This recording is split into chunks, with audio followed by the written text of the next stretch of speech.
Good evening, everyone. We will be beginning at 8:30. If you could just stand by.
Good evening, everyone, and welcome to the Vice Presidential Debate with a collaboration of the most amazing organizations.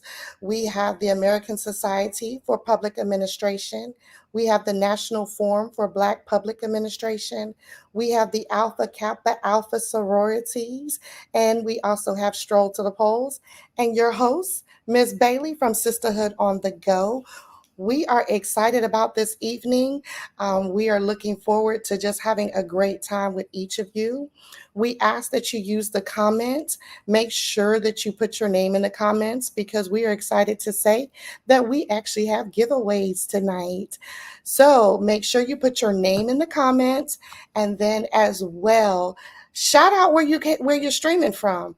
We're looking for the person that is streaming from the furthest from Atlanta. If you're streaming from Texas, California, I heard we might even have someone from Germany streaming. If you're streaming that far, let us know. We will be giving away some amazing e-gift cards from both Amazon and Starbucks. So make sure you fill out the comments, fill them out. Shout out where you're from. Shout out who you're here to support. Not only that, we also want you to put in your questions. Don't be afraid. We might pull you on, and that way you can ask your questions and we can just discuss it and have a good time this evening. Sit back, relax. We're going to have fun. We're going to enjoy each other. We're going to be informative, be open minded. This is not one side versus the other. This is all about coming together and just becoming informative, just having a good time watching a debate party in the comfort of wherever you are. Some people are streaming from work, some people are streaming from home, some people are streaming from overseas or on vacation. Wherever it is, we just want you to have a great time. So with no further ado, no further delay, I'm going to shout over here some shout outs. I see we have Raleigh, North Carolina in the building. Cordell, Georgia. We have South Benton, Indiana. We have Riverdale, Georgia. We have Fairburn in the house. We have Locust Grove in the house. South Fulton, Marietta. I heard we had Texas in the building. I see Texas in the building. I see some more people from McDonough. Just continue to shout out where you're from so that we can find out who is the furthest. So, let me begin to introduce everybody. I am your host. I am normally not the host. I'm going to give shout out to my Sisterhood on the Go team because y'all know I don't normally do this, but hey, let's have some fun with it. Mississippi in the building, Richmond, Virginia. Keep them coming, guys. So I am excited to talk about the organizations that we have. We have the American Society for Public Administration, a professional organization dedicated to advancing the arts, science, teaching, and practicing public administration. Then we have the National Forum of Black Public Administration, an organization focused on promoting diversity in public services and providing leadership development opportunities for Black professionals. How amazing is that? And once again, we got the Alpha Kappa Alpha Sorority Incorporated. Okay, this is an organization, this is a service organization to empower women through, of course, education, advocacy, while fostering sisterhood. And then we have the amazing Stroll to the Polls, an initiative aimed to increase vote turnout by encouraging communities to participate in elections through organizations and different events. And last but not least, you have Sisterhood on the Go, a platform performed and promoted to civil rights engagement among many other things such as education, empowering women, community involvement, and our four focuses, which is sisterhood, service, network, and travel. So those are our four platforms that we have. I'm gonna give a couple more shout outs here. I see we got some proud members of AKA.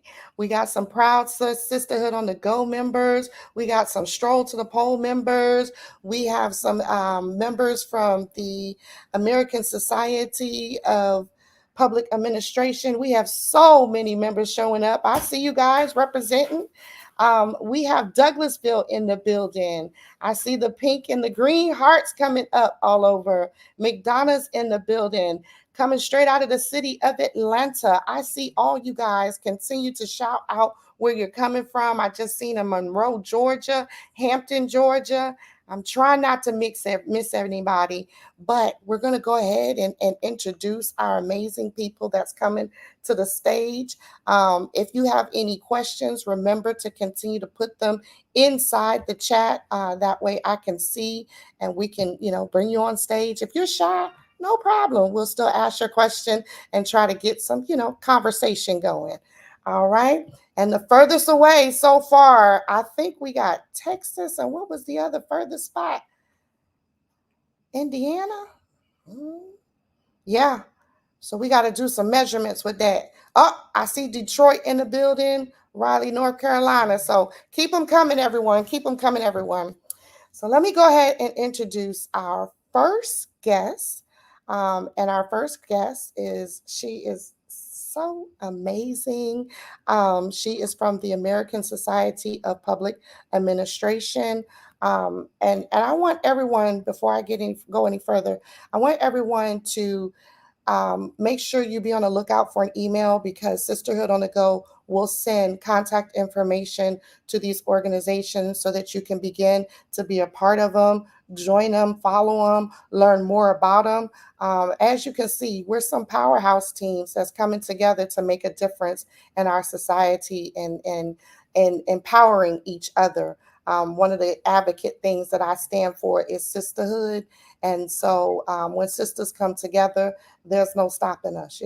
I wish I had my music going. Ain't no stopping us, right? So let me go ahead and introduce the first person. I got a lot of chimes coming in. You guys are chiming in. So I'm going to just scroll down a little bit, and I apologize for the delay, everyone. Not to mention, my eyes have been bothering me a little bit, so please forgive me. You know what? I hit the wrong button, but we're going to keep this going. Uh-oh. Sorry, everyone. I hit the wrong button. Give me 1 second. We're going to bring them on stage. I apologize. We got a few minutes anyway, so give me a second. And I want to let everyone know this right here will be available on your stream platforms. You can go ahead and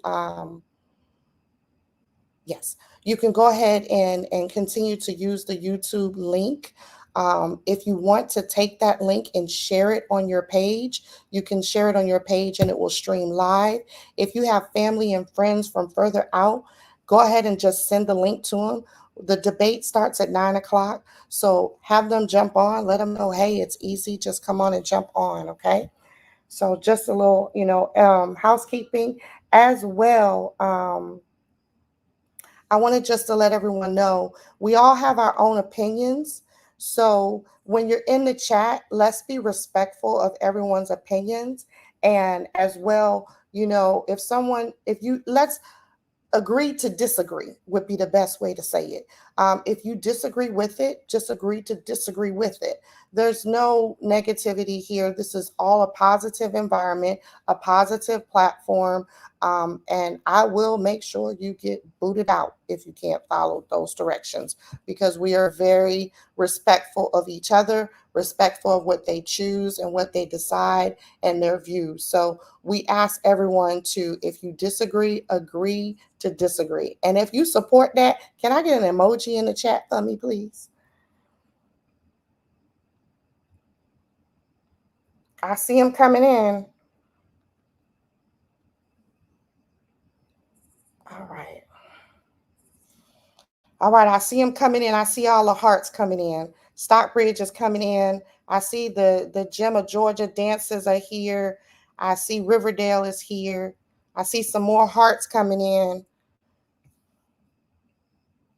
And I'm rebooting a system here, but we're going to keep this going. I see all of them. Thank you for the thumbs up. I like the thumbs up emojis. And okay, this is what I'm going to do. We're going to go a little out of order. Okay. And I apologize. I actually had a system right now just crash on me, but it's all good. We're gonna go a little out of order, and I'm gonna bring in a co-host of host of all hosts. She is the founder of Stroll to the Polls, and I'm gonna have her come in, and then I will introduce her. We'll have a chit chat because I got a system that just like the whole system just went down. I ain't gonna let that stop me. See how Satan works? I'm bringing the founder of Stroll to the Polls, and how like amazing to have her with us. She is actually an advocate for voting, and she is all about making sure you get out and vote. She is very heavy hitter in the community. She is doing so much in the community, but more importantly, she is encouraging people to vote, which is the most important thing. I am bringing up to the stage Maisha Land. Come on, darling.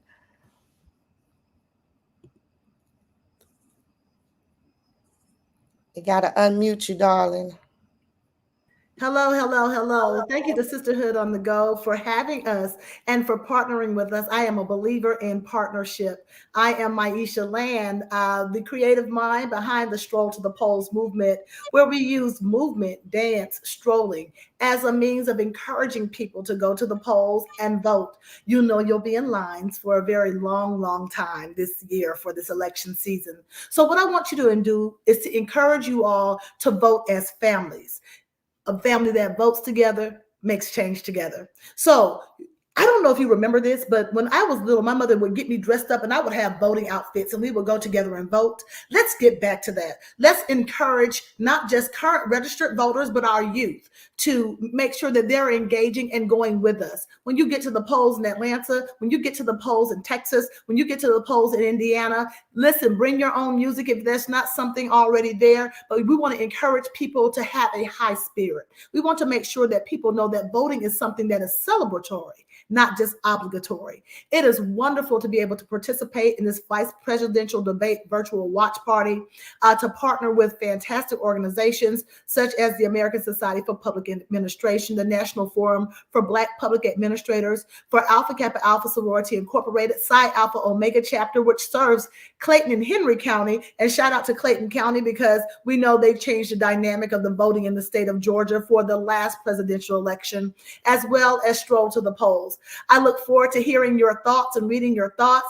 Represent in the chat.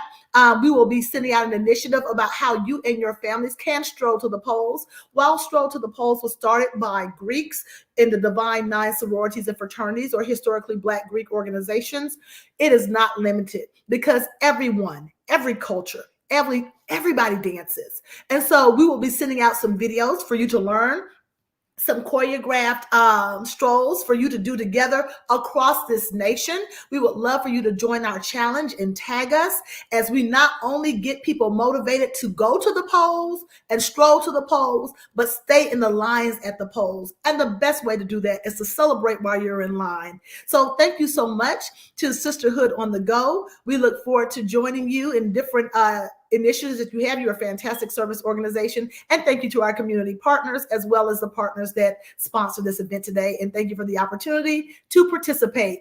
Thank you to all of our sororities and Divine Nine sororities. Oh, by the way, in 3 days, use the hashtag stroll to the polls. We have a new video coming out. Let's get it done, Atlanta. Let's get it done, United States of America. Let's see what our candidates have to offer and who we should be supporting and what policies we should be pushing as we stroll to the polls. Thank you so much. All right, all right. Thank you so much. I actually was loading up. Let me tell you guys, I have to tell you what's going on. So we getting ready to do a giveaway, and we had to load up over 50 something names, and the computer froze. Because that's a lot of names. That's a lot of Yes, we names. trying to get this game. They're trying to get this gift card, honey. Yes. So we trying to get this giveaway and the whole computer just froze. So I wasn't able to, get my little list going on who's next. Put my name in there twice. Put your name in there twice. So listen, I'm gonna need a little help from you today because we getting that one going. And I actually now see over 60 names that then popped up. So we are back here working. The whole team is behind the scenes working. I want to thank my Sisterhood on the Go team for everything that they're doing behind the scenes. But if you don't mind bringing up the next person, go ahead and introduce them and bring them. I'll bring them on stage. But we're gonna get all this worked out because I think Let's see everybody who's wants next these on stage. Amazon Who's gift coming to the cards, right? stage? Everybody got to get their toilet paper. That's what they're running around for. Listen, that's important. It is Yes, very important, and that's a very policy important. too. Yes. Shout out to I see somebody who's in the chat who actually is in charge of ensuring that toilet paper actually is soft and it is produced on a daily basis. So I see you, Wanda Crawford. I see you in the I chat see there. you, Miss Crawford. Okay, Miss Crawford. I see you. We gotta make sure we look how big our circle is It's getting. huge. It's huge. We listen. We do it all. We do it Yes, all. yes, we do. Yes, we So do. who's next to the stage? So we're gonna go ahead and bring up the next person, and we'll bring up let's see here. I'm gonna go ahead. I know we out of order, so I apologize for that. They You don't you know just our order. you let me know who we're gonna bring up. Just tell me who we want to bring up.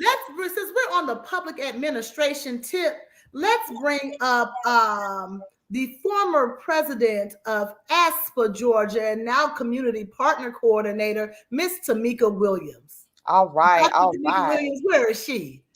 Hello, hello, everyone. Hello, Dr. Williams. Hi. As members of the Georgia chapter of the American Society for Public Administration, we're excited to participate in the vice presidential debate.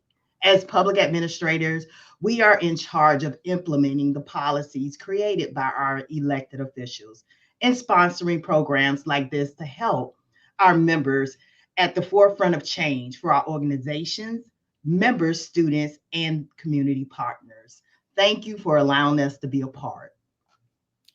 Thank you. And we're so excited to have you here. The Georgia chapter of ASPA Georgia has been doing some fantastic work in just voter awareness. So please make sure to share with them. What are your handles for your social media? It's hashtag Asper Georgia, ASPAGA. You can find us on LinkedIn, Facebook, and Instagram. Fantastic, fantastic. Thank you, Dr. Williams. Is there anything you want to share with the audience that they need to do and know about this vice presidential debate today? Vote, listen, see who you want to vote for, and listen to the causes, listen to the policies. And as Ms. Land say, stroll to the polls.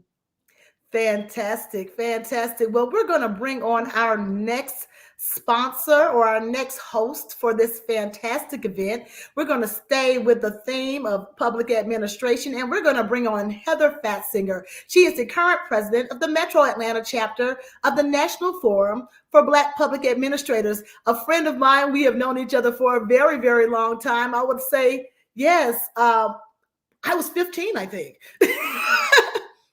You're on mute, Heather. Right. You look 15. If we both look 15. Come off mute for me and tell us about the National Forum for Black Public Administrators, Metro Atlanta chapter, and what you're about and serving here. You're still on mute. You're still there. I don't know if it's not working. Yeah. There you go. Okay, great. Yeah. So, good evening, everyone. I am Heather Fatzinger, the president of the Atlanta chapter of the National Forum for Black Public Administrators, also known as NFBPA. And we're so happy to welcome you tonight to the watch party. So glad that so many people are showing up, so many people are in the chat. We love that action, that activity. NFBPA is the nation's premier association dedicated to the advancement and development of Black leadership in public service. Our mission is to strengthen and diversify the ranks of public administrators, fostering professional growth and creating pathways to leadership roles in government. We also strive to serve our communities by promoting excellence in public administration and policymaking. And again, I'm so excited to be here with you today. I'm so excited that all of you have come out to join us. And so thank you and enjoy tonight's event.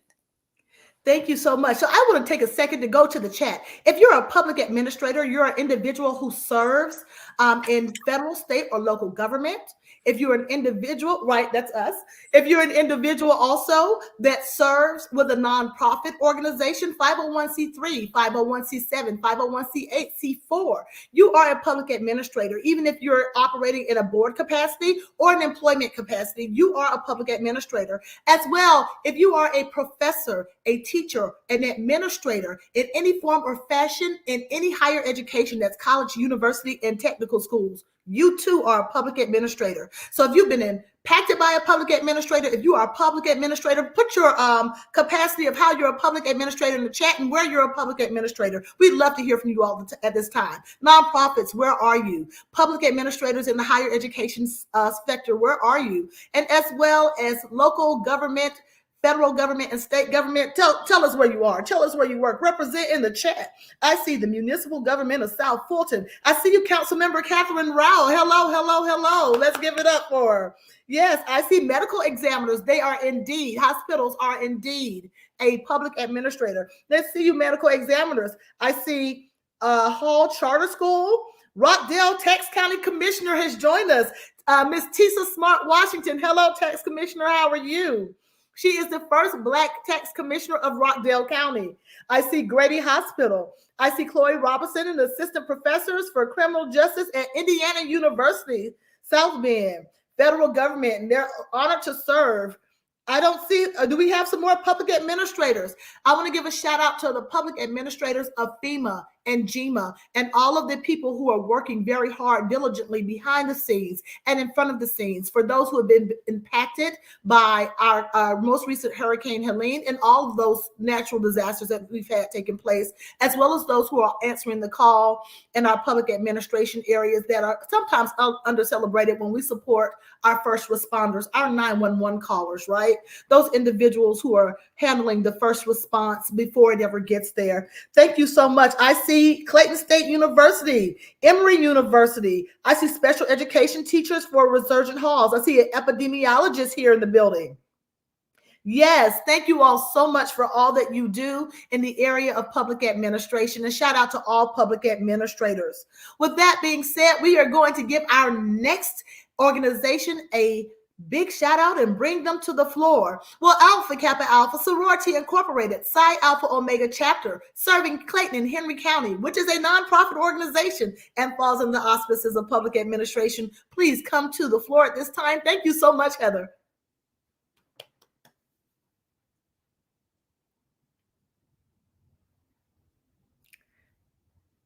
Let's get Psi Alpha Omega Chapter. Are you there? Are you there? Are you there? So while we're waiting for them to come to the stage, if you are a member of a Divine Nine sorority or fraternity, represent in the chat. If you're a member of Alpha Phi Alpha, Alpha Kappa Alpha, if you're a member of Omega Psi Phi, Delta Sigma Theta, Phi Beta Sigma, Zeta Phi Beta, if you're a member of Sigma Gamma Rho or Kappa Alpha Psi, if you're a member of Divine Nine organizations of Iota Phi Theta, if you are there, let's see you in the chat. Put your hearts and your colors in the chat. I'd love to see you at this time. We have Psi Alpha Omega Chapter. I see you. Fantastic. Heather Fatzinger, of course, is a member of Alpha Kappa Alpha. We have Rachel Burden. We have Judge, Shayna Brooks Malone is here. Hello, how are you? We have the Blue Hearts of Nina Smith. Hello, Zeta Phi Beta. Hello, hello, hello. Tell us where you're serving. What areas are you serving in your chapter? Tell us what cities you're from and what the name of your chapter is. Hello, Sigma Gamma Rho. Hello. Oh, this is our Asper, Georgia treasurer. Hello, Dr. V. We see Jennifer Buck Rudolph, Karen Durr. Thank you all so much for joining us. Bring them up to the front of the stage. Eta Sigma Chapter, Karen. Hello. Hello, Ms. Clark. Come off mute. The president of Alpha Kappa Alpha, Psi Alpha Omega Chapter, serving Henry and Clayton County. Thank you for joining us. Thank you for having us. We are extremely excited to be here this evening. Fantastic. So tell us more about Psi Alpha Omega Chapter, Alpha Kappa Alpha, the initiatives that you all have going on in regard to voting and social action, and share with us how you would love to participate with us, how we can participate with you further. I certainly will. We also need to bring our Connection and Social Action chairman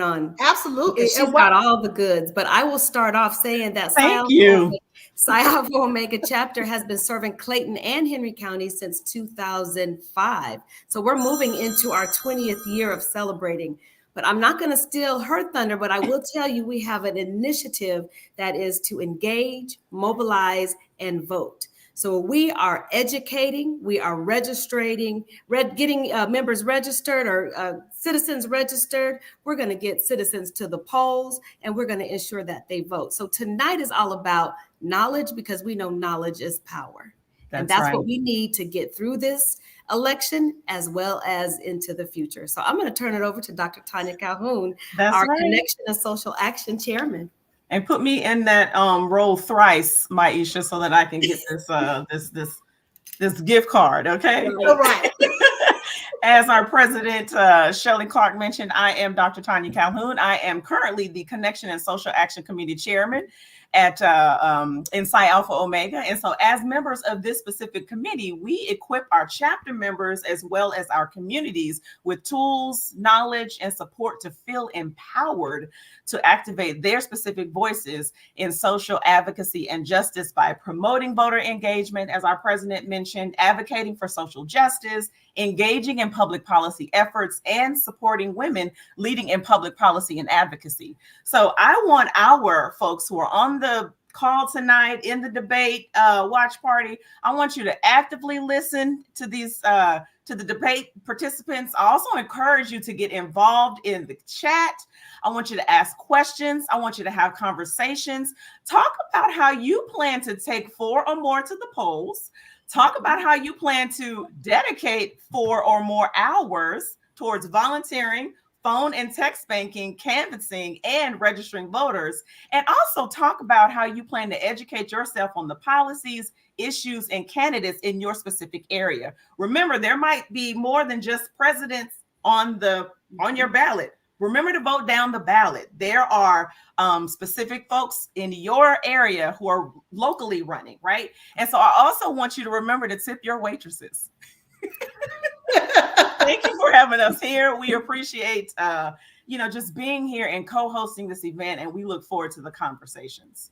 Absolutely. And we want to thank you. So one of the upsides of partnership is that this particular chapter has put together an amazing voter guide to help you to navigate how to get through your poll and your voting and all of that in a very bipartisan or nonpartisan way. So you'll be receiving an email link when you receive the information on how to contact the different organizations. You will receive a virtual link that you can click on, and you can keep this in your phone. It is interactive. When you click on the links, it will take you to the various places that you need to know in order to make informed decisions, but also where your polling places are. You want to tell them a little more about that, Dr. Calhoun? Yeah, absolutely. And I'm glad you mentioned that, Maisha, because there is a very important resource that's within that that guide, and it's called ActiVote, ActiVote. And this particular app, it allows you to figure out whatever the issues are in your area. It tells you where to vote. It connects you to your specific elected officials, and it allows you to talk about issues in your area. And so this specific resource, along with what Maisha mentioned, and some other resources are in this guide. So how to register, how to get your college students registered, how to register if you're homeless. There is so much important information in this guide, and we would love for you to not only have that as, at your hand, but also share it with your relatives and your friends and family members. So thank you, Maisha, for mentioning that. You're welcome. And make sure as we count down to 2 minutes before the debate starts that you are checking your voter registration. That way, if you have been kicked off the rolls, you can go in and get re-registered before October the 5th, because that's, as we say in Espanol, muy importante. So with that being said, the pink and green is going crazy in the chat, but shout out to Detroit Alumni Chapter of Delta Sigma Theta. Psi Alpha Omega is in the chat heavy and hard. Alpha Beta Omega serving in South Fulton. I see I want to shout out to all the poll workers and people working the election. Thank you, Lachelle Simmons, for serving as a poll worker and making sure that everything is done and in proper order. Please make sure to sign up to work the polls, not just stroll to them. Fantastic. Well, it is now 8:59, and Madam Sisterhood on the Go chairman, will you please come back to the screen as we get ready to watch the two vice presidential nominees or two vice presidential candidates go toe to toe about the things that matter to us? And go make sure to unmute. Yes. Hey, everyone. Hey, everyone. Now, I have 10 seconds and we're going to switch over. Make sure that if you guys, I am on the voter protection team. So even though you're checking your voting registration right now, take a extra second and screenshot it, because if for some reason they purge them on October 7th, people such as myself and other attorneys will be fighting like you know what to make sure your vote counts. So continue to make sure that you check it up until the 7th and screenshot it as well. But before we go, I just want to give a shout out to all my Deltas. I know you didn't know that, but I'm a Delta, and then also to all my Eastern Star sisters. You didn't know that either. And shout out to all of that. There are several Eastern Stars in the chat. I know. I seen a few names. I seen a few names. So we're gonna go ahead over and start watching the debate. I'm looking right now, making sure that it did not pop up. But as well, we're gonna come back on the break and we'll do one giveaway, and then towards the end, I think we have 2 breaks. We'll do 3 or 4 giveaways at the end. Make sure you put your questions in the chat, and make sure you continue to share the link. And thank you guys so much for opening up so strong. I'm looking forward to getting these questions answered as we move forward. I will be streaming the debate, but it is about a 10 to 15 second delay. So just stand by. If you're watching it on TV, you'll want to mute it because sometimes it does have a delay when you're streaming. Okay? I look forward to reading these comments. I'm excited. I know. I'm excited. I'm excited too. All right. Well, we're going to switch over to the debate. Fantastic. We'll see you soon. All right. Don't forget, you have to be present to win.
A labor strike as 25,000 dock workers from Maine to Texas are picketing.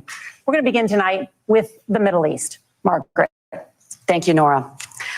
Earlier today, Iran launched its largest attack yet on Israel, but that attack failed thanks to joint U.S. and Israeli defensive action.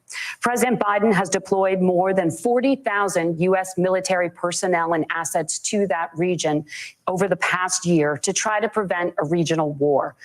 Iran is weakened, but the U.S. still considers it the largest state sponsor of terrorism in the world, and it has drastically reduced the time it would take to develop a nuclear weapon. It is down now to 1 or 2 weeks' time. Governor Walz, if you were the final voice in the Situation Room, would you support or oppose a preemptive strike by Israel on Iran? You have 2 minutes. Well, thank you. And thank you for those joining at home tonight. Let's keep in mind where this started. October 7th, Hamas terrorists massacred over 1,400 Israelis and took prisoners. Israel's ability to be able to defend itself is absolutely fundamental. Getting its hostages back, fundamental, and ending the humanitarian crisis in Gaza. But The expansion of Israel and its proxies is an absolute fundamental necessity for the United States to have the steady leadership there. You saw it experienced today, where along with our Israeli partners and our coalition, able to stop the incoming attack. But what's fundamental here is that steady leadership is going to matter. It's clear, and the world saw it on that debate stage a few weeks ago. A nearly 80-year-old Donald Trump talking about crowd sizes is not what we need in this moment. But it's not just that. It's those that were closest to Donald Trump that understand how dangerous he is when the world is this dangerous. His chief of staff, John Kelly, said that he was the most flawed human being he'd ever met. And both of his secretaries of defense and his national security advisors said he should be nowhere near the White House. Now, the person closest to them, Donald Trump, said he's unfit for the highest office. That was Senator Vance. What we've seen out of Vice President Harris is we've seen steady leadership. We've seen a calmness that is able to draw on the coalitions to bring them together. Understanding that our allies matter. When our allies see Donald Trump turn towards Vladimir Putin, turn towards North Korea, when we start to see that type of fickleness around holding the coalitions together, we will stay committed. And as the vice president said today we will protect our forces and our allied forces, and there will be consequences. Governor, your time is up. Senator Vance, the same question. Would you support or oppose a preemptive strike by Israel on Iran? You have 2 minutes. So, Margaret, I want to answer the question. First of all, thanks, Governor. Thanks to CBS for hosting the debate. And thanks, most importantly, to the American people who are watching this evening and caring enough about this country to pay attention to this vice presidential debate. I want to answer the question, but I want to actually give an introduction to myself a little bit, because I recognize a lot of Americans don't know who either one of us are. I was raised in a working class family. My mother required food assistance for periods of her life. My grandmother required Social Security help to raise me. And she raised me in part because my own mother struggled with addiction for a big chunk of my early life. I went to college on the GI Bill after I enlisted in the Marine Corps and served in Iraq. And so I stand here asking to be your vice president with extraordinary gratitude for this country, for the American dream that made it possible for me to live my dreams. And most importantly, I know that a lot of you are worried about the chaos in the world and the feeling that the American dream is unattainable. I want to try to convince you tonight over the next 90 minutes that if we get better leadership in the White House, if we get Donald Trump back in the White House, the American dream is going to be attainable once again. Now, to answer this particular question, we have to remember that as much as Governor Walz just accused Donald Trump of being an agent of chaos, Donald Trump actually delivered stability in the world, and he did it by establishing effective deterrence. People were afraid of stepping out of line. Iran, which launched this attack, has received over $100 billion in unfrozen assets thanks to the Kamala Harris administration. What do they use that money for? They use it to buy weapons that they're now launching against our allies, and God forbid, potentially launching against the United States as well. Donald Trump recognized that for people to fear the United States, you needed peace through strength. They needed to recognize that if they got out of line, the United States global leadership would put stability and peace back in the world. Now, you asked about a preemptive strike, Margaret, and I want to answer the question. Look, it is up to Israel what they think they need to do to keep their country safe, and we should support our allies wherever they are when they're fighting the bad guys. I think that's the right approach to take with the Israel question. Thank you, Senator. Governor Walz, do you care to respond to any of the allegations? Well, look, Donald Trump was in office. We'll sometimes hear a revisionist history, but when Donald Trump was in office, it was Donald Trump who we had a coalition of nations that had boxed Iran's nuclear program in, the inability to advance it. Donald Trump pulled that program and put nothing else in its place. So Iran is closer to a nuclear weapon than they were before because of Donald Trump's fickle leadership. And when Iran shot down an American aircraft in international airspace, Donald Trump tweeted, because that's the standard diplomacy of Donald Trump. And when Iranian missiles did fall near U.S. troops and they received traumatic brain injuries, Donald Trump wrote it off as headaches. Look, our allies understand that Donald Trump is fickle. He will go to whoever has the most flattery or where it makes sense to him. Steady leadership like you witnessed today, like you witnessed in April. Both Iranian attacks were repelled. Our coalition is strong, and we need the steady leadership that Kamala Harris is providing. Senator Vance, the U.S. did have a diplomatic deal with Iran to temporarily pause parts of its nuclear program, and President Trump did exit that deal. He recently said, just 5 days ago, the U.S. must now make a diplomatic deal with Iran because the consequences are impossible. Did he make a mistake? You have 1 minute. Well, first of all, Margaret, diplomacy is not a dirty word, but I think that's something that Governor Walz just said is quite extraordinary. You yourself just said Iran is as close to a nuclear weapon today as they have ever been. And Governor Walz, you blame Donald Trump, who has been the vice president for the last 3.5 years. And the answer is your running mate, not mine. Donald Trump consistently made the world more secure. Now, we talk about what the sequence of events that led us to where we are right now, and you can't ignore October the 7th, which I appreciate Governor Walz bringing up.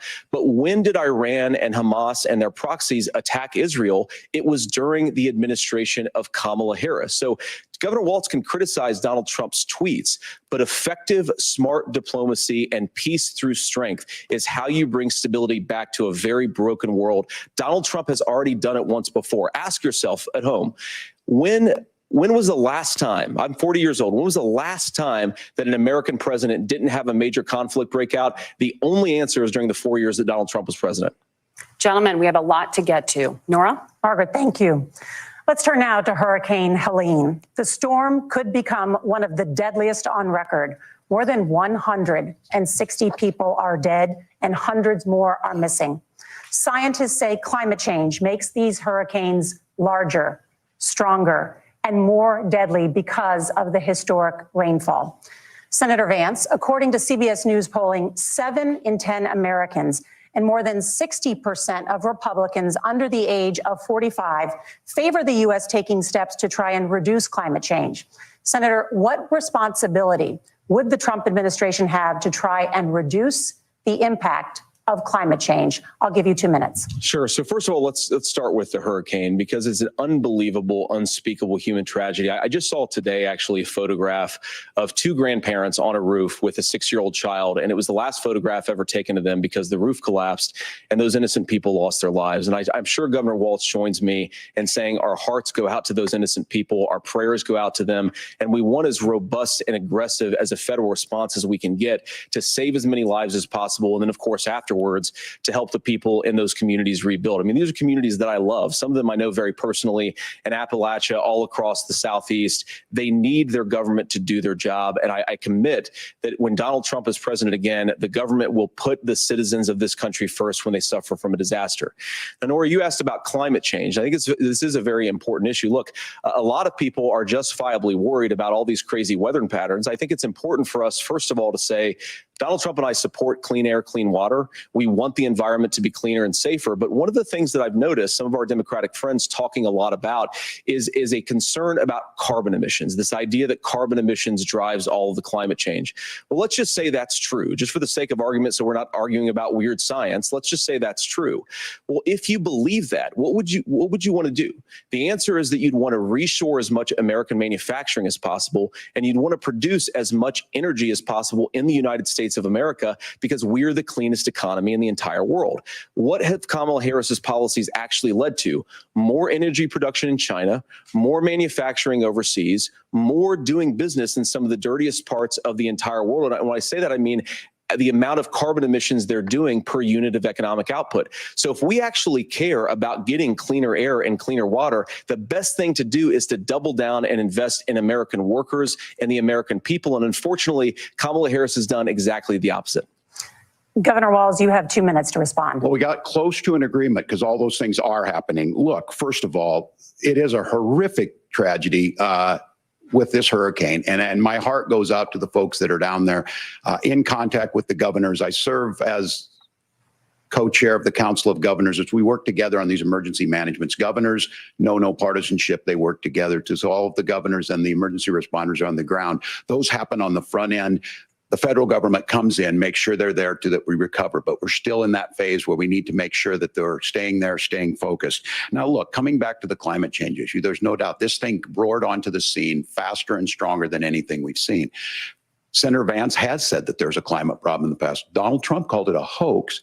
and then joke that these things would make more beachfront property to be able to invest in. What we've seen out of the Harris administration now, the Biden-Harris administration, is we've seen this investment. We've seen massive investments, the biggest in global history that we've seen in the Inflation Reduction Act, has created jobs all across the country. 2,000 in Jeffersonville, Ohio, taking the EV technology that we invented and making it here. 200,000 jobs across the country. The largest solar manufacturing plant in North America sits in Minnesota. But my farmers know climate change is real. They've seen 500-year droughts, 500-year floods back to back. But what they're doing is adapting, and this has allowed them to tell me, look, I harvest corn, I harvest soybean, and I harvest wind. We are producing more natural gas and more oil at any time than we ever have. We're also producing more clean energy. So the solution for us is to continue to move forward, that climate change is real. Reducing our impact is absolutely critical, but this is not a false choice. You can do that at the same time you're creating the jobs that we're seeing all across the country. That's exactly what this administration has done. We are seeing us becoming an energy superpower for the future, not just the current. And that's what absolutely makes sense. And then we start thinking about how do we mitigate these disasters. Thank you. Senator, I want to give you an opportunity to respond there. The governor mentioned that President Trump has called climate change a hoax. Do you agree? Well, look, what the president has said is that if the Democrats, in particular Kamala Harris and her leadership, if they really believe that climate change is serious, what they would be doing is more manufacturing and more energy production in the United States of America, and that's not what they're doing. So clearly, Kamala Harris herself doesn't believe her own rhetoric on this. If she did, she would actually agree with Donald Trump's energy policies. Now, something Governor Walz said I think is important to touch upon, because when we talk about clean energy, I think that's a slogan that often the Democrats will use here. I'm talking, of course, about the Democratic leadership. And the real issue is that if you're spending hundreds of millions or even billions of dollars of American taxpayer money on solar panels that are made in China, number one, you're going to make the economy dirtier. We should be making more of those solar panels here in the United States of America. Some of them are, Tim, but a lot of them are being made overseas in China, especially the components that go into those solar panels. So if you really want to make the environment cleaner, you've got to invest in more energy production. We haven't built a nuclear facility, I think, one in the past 40 years. Senator. Natural gas, we got to invest more in it. Kamala Harris has done the opposite. That's raised energy prices and also meant that we're doing Senator, worse by the climate. your time is up. Governor, would you like to respond? Well, look, we're producing more natural gas than we ever have. There's no moratorium on that. We're producing more oil. But the folks know, and like I said, again, these are not liberal folks. These are not folks that are Green New Deal folks. These are farmers that have been drought one year, massive flooding the next year. They understand that it makes sense. Look, our number one export cannot be topsoil from erosion from these massive storms. We saw it in Minnesota this summer. And thinking about how do we respond to that, we're thinking ahead on this. And what Kamala Harris has been able to do in Minnesota, we're starting to weatherproof some of these things. The infrastructure law that was passed allows us to think about mitigation in the future. How do we make sure that we're protecting by burying our power lines? How do we make sure that we're protecting lakefronts and things that we're seeing more and more of? But to call it a hoax and to take the oil company executives to Mar-a-Lago, say, give me money for my campaign and I'll let you do whatever you want. We can be smarter about that. And an all above energy policy is exactly what she's doing, creating those jobs right here. Governor, your time is up. The overwhelming consensus among scientists is that the Earth's climate is warming at an unprecedented rate. Margaret. Thank you, Nora. We're going to turn now to immigration. The crisis at the U.S.-Mexico border consistently ranks as one of the top issues for American voters. Senator Vance, your campaign is pledging to carry out the largest mass deportation plan in American history and to use the U.S. military to do so. Could you be more specific about exactly how this will work? For example, would you deport parents who have entered the U.S. illegally and separate them from any of their children who were born on U.S. soil? You have 2 minutes. So first of all, Margaret, before we talk about deportations, we have to stop the bleeding. We have a historic immigration crisis because Kamala Harris started and said that she wanted to undo all of Donald Trump's border policies. 94 executive orders suspending deportations, decriminalizing illegal aliens, massively increasing the asylum fraud that exists in our system. That has opened the floodgates. And what it's meant is that a lot of fentanyl is coming into our country. I had a mother who struggled with opioid addiction and has gotten clean. I don't want people who are struggling with addiction to be deprived of their second chance because Kamala Harris let in fentanyl into our communities at record levels. So you've got to stop the bleeding. You've got to re-implement Donald Trump's border policies, build the wall, re-implement deportations. And that gets me to your point, Margaret, about what do we actually do?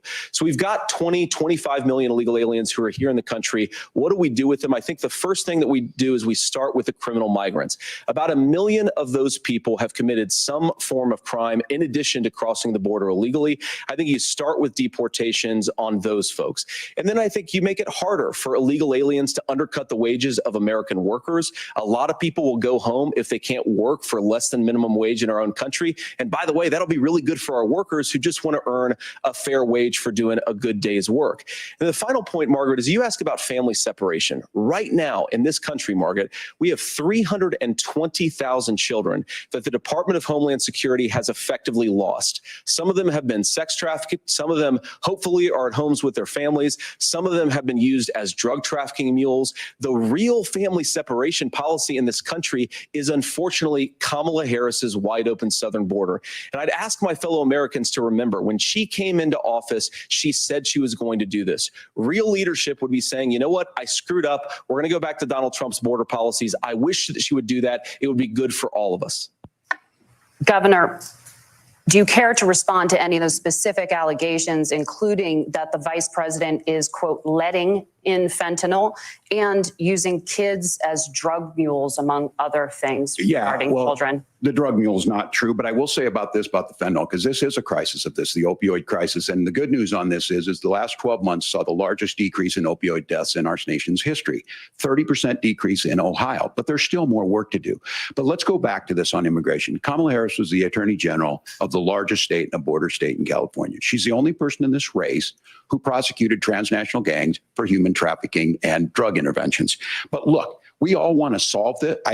Most of us want to solve this, and that is the United States Congress. That's the Border Patrol agents. That's the Chamber of Commerce. That's most Americans out here. That's why we had the fairest and the toughest bill on immigration that this nation's seen. It was crafted by a conservative senator from Oklahoma, James Lankford. I know him. He's super conservative, but he's a man of principle, wants to get it done.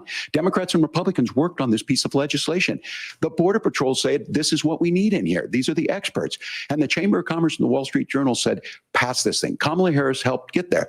1,500 new border agents, detection for drugs, DOJ money to speed up the adjudications on this, just what America wants. But as soon as I was getting ready to pass and actually tackle this, Donald Trump said no, told them to vote against it because it gives him a campaign issue. It gives him what would Donald Trump talk about if we actually did some of these things? And they need to be done by the legislature. You can't just do this through the executive branch. So look, we have the options to do this. Donald Trump had 4 years. He had 4 years to do this. And he promised you, America, how easy it would be. I'll build you a big, beautiful wall, and Mexico will pay for it. Less than 2% of that wall got built, and Mexico didn't pay a dime. But here we are again, 9 years after he came down that escalator, dehumanizing people and telling them what he was going to do. As far as the deportation plan, at one point, Senator Vance said it was so unworkable to be laughable. So that's where we're at. Pass the bill, she'll sign it. Governor, your time is up. Senator, the question was, will you separate parents from their children, even if their kids are U.S. citizens? You have 1 minute. Margaret, my point is that we already have massive child separations thanks to Kamala Harris's open border. And I didn't accuse Kamala Harris of inviting drug mules. I said that she enabled the Mexican drug cartels to operate freely in this country. And we know that they use children as drug mules, and it is a disgrace, and it has to stop.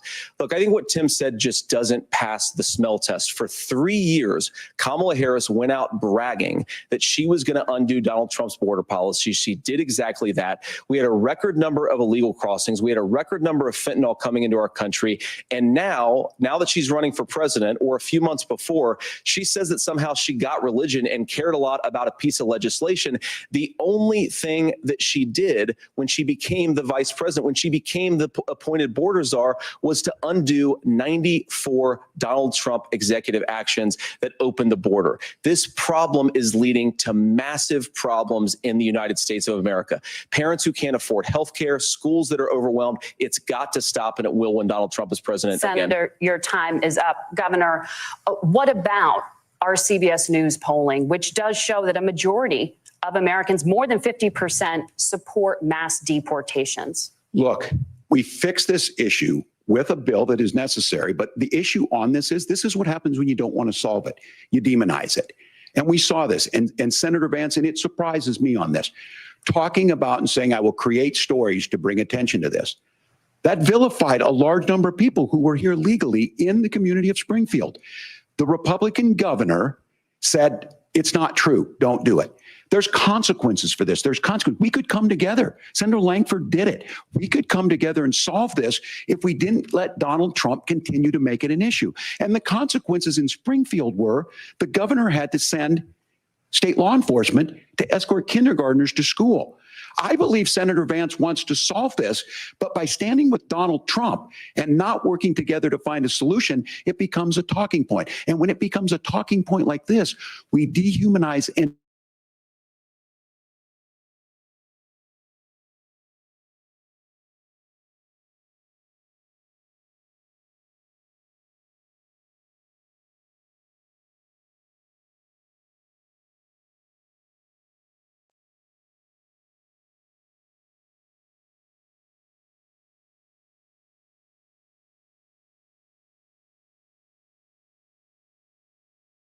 first.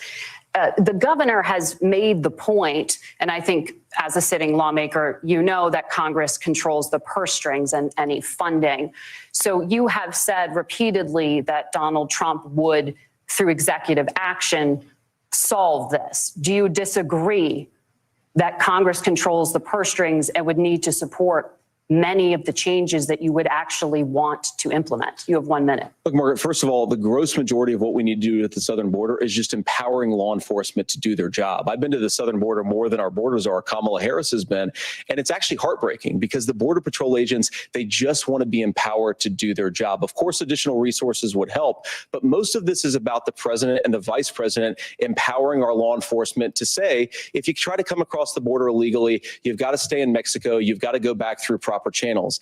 Now, Governor Walz brought up the community of Springfield, and he's very worried about the things that I've said in Springfield. Look, in Springfield, Ohio, and in communities all across this country, you've got schools that are overwhelmed. You've got hospitals that are overwhelmed. You have got housing that is totally unaffordable because we brought in millions of illegal immigrants to compete with Americans for scarce homes. The people that I'm most worried about in Springfield, Ohio, are the American citizens who have had their lives destroyed by Kamala Harris's open border. It is a disgrace, Tim. And I actually think, I agree with you. I think you want to solve this problem, but I don't think that Kamala Harris does. Senator, your time is up. Governor, you have 1 minute to respond. yeah, well, it is law enforcement that asked for the bill. They helped craft it. They're the ones that supported it. That's because they know we need to do this. Look, this issue of continuing to bring this up, of not dealing with it, of blaming migrants for everything. On housing, we could talk a little bit about Wall Street speculators buying up housing and making them less affordable, but it becomes a blame. Look, this bill also gives the money necessary to adjudicate. I agree. It should not take 7 years for an asylum claim to be done. This bill gets it done in 90 days. Then you start to make a difference in this, and you start to adhere to what we know, American principles. Look, I don't talk about my faith a lot, but Matthew 25:40 talks about, to the least amongst us, you do unto me. I think that's true of most Americans. They simply want order to it. This bill does it. It's funded. It's supported by the people who do it. And it lets us keep our dignity about how we treat other people. Thank you, Governor. And just to clarify for our viewers, Springfield, Ohio does have a large number of Haitian migrants who have legal status. Right. Temporary protected status. Well, Margaret, but thank you, Senator. We have so much to get to. Margaret, I think it's important because we're going to turn out of the economy. Thank Margaret, you. The rules were that you guys weren't going to we're fact check, and since you're fact checking me, I think it's important to say what's actually going on. So there's an application called the CBP One app, where you can go on as an illegal migrant, apply for asylum or apply for parole, and be granted legal status at the wave of a Kamala Harris open border wand. That is not a person coming in, applying for a green card and waiting for 10 years. That is the facilitation of illegal immigration, Margaret, by Thank our you, own Senator, for leadership. describing the legal process. We have so much to get to, Senator. Those laws have been on the books since 1990. Thank you, gentlemen. The We want to CBP have app has not been on the books since 1990. It's something that Kamala Harris created, Margaret. Gentlemen, the audience can't hear you because your mics are cut. We have so much we want to get to. Thank you for explaining the legal process. Nora. Thank you, Margaret. The economy is a top concern for voters. Each of your campaigns has released an economic plan, so let's talk about the specifics. Governor Walz, Vice President Harris unveiled a plan that includes billions in tax credits for manufacturing, housing, and a renewed child tax credit. The Wharton School says your proposals will increase the nation's deficit by $1.2 trillion. How would you pay for that without ballooning the deficit? Governor, I'll give you 2 minutes. Yeah, thank you. And Kamala Harris and I do believe in the middle class because that's where we come from. We both grew up in that. We understand. So those of you out there listening tonight, you're hearing a lot of stuff back and forth, and it's good. It's healthy. That's what this is supposed to happen. You should be listening. How's this going to impact me? The bold forward plan that Kamala Harris put out there is talking about this housing issue. The one thing is there's 3 million new houses proposed under this plan with down payment assistance on the front end to get you in a house. A house is much more than just an asset to be traded somewhere. It's foundational to where you're at. And then making sure that the things you buy every day, whether they be prescription drugs or other things, that there's fairness in that. Look, the $35 insulin is a good thing, but it costs $5 to make insulin. They were charging $800 before this law went into effect. As far as the housing goes, I've seen it in Minnesota. 12% more houses in Minneapolis, prices went down on rent 4%. It's working. And then making sure tax cuts go to the middle class. $6,000 child tax credit, we have one in Minnesota, reduces childhood poverty by 1/3. We save money in the long run, and we do the right thing for families. And then getting businesses off the ground. The law as it stands right now is $5,000 tax credit for small business, increasing that to $50,000. Now, this is a philosophical difference between us. Donald Trump made a promise, and I'll give you this. He kept it. He took folks from Mar-a-Lago, said, you're rich as hell, I'm going to give you a tax cut. He gave the tax cuts that predominantly went to the top class. What happened there was an $8 trillion increase in the national debt, the largest ever. Now he's proposing a 20% consumption or sales tax on everything we bring in. Everyone agrees, including businesses, it would be destabilizing it, it would increase inflation and potentially lead to a recession. Look, this is simple for you. Where are we going? Kamala Harris has said to do the things she wants to do, we'll just ask the wealthiest to pay their fair share. When you do that, our system works best, more people are participating in it, and folks have the things that they need. Senator, I want to give you a moment to respond on that. But similarly, the Wharton School has done an analysis of the Trump plan and says it would increase the nation's deficit by $5.8 trillion. My question is the same for you. How do you pay for all that without ballooning the deficit?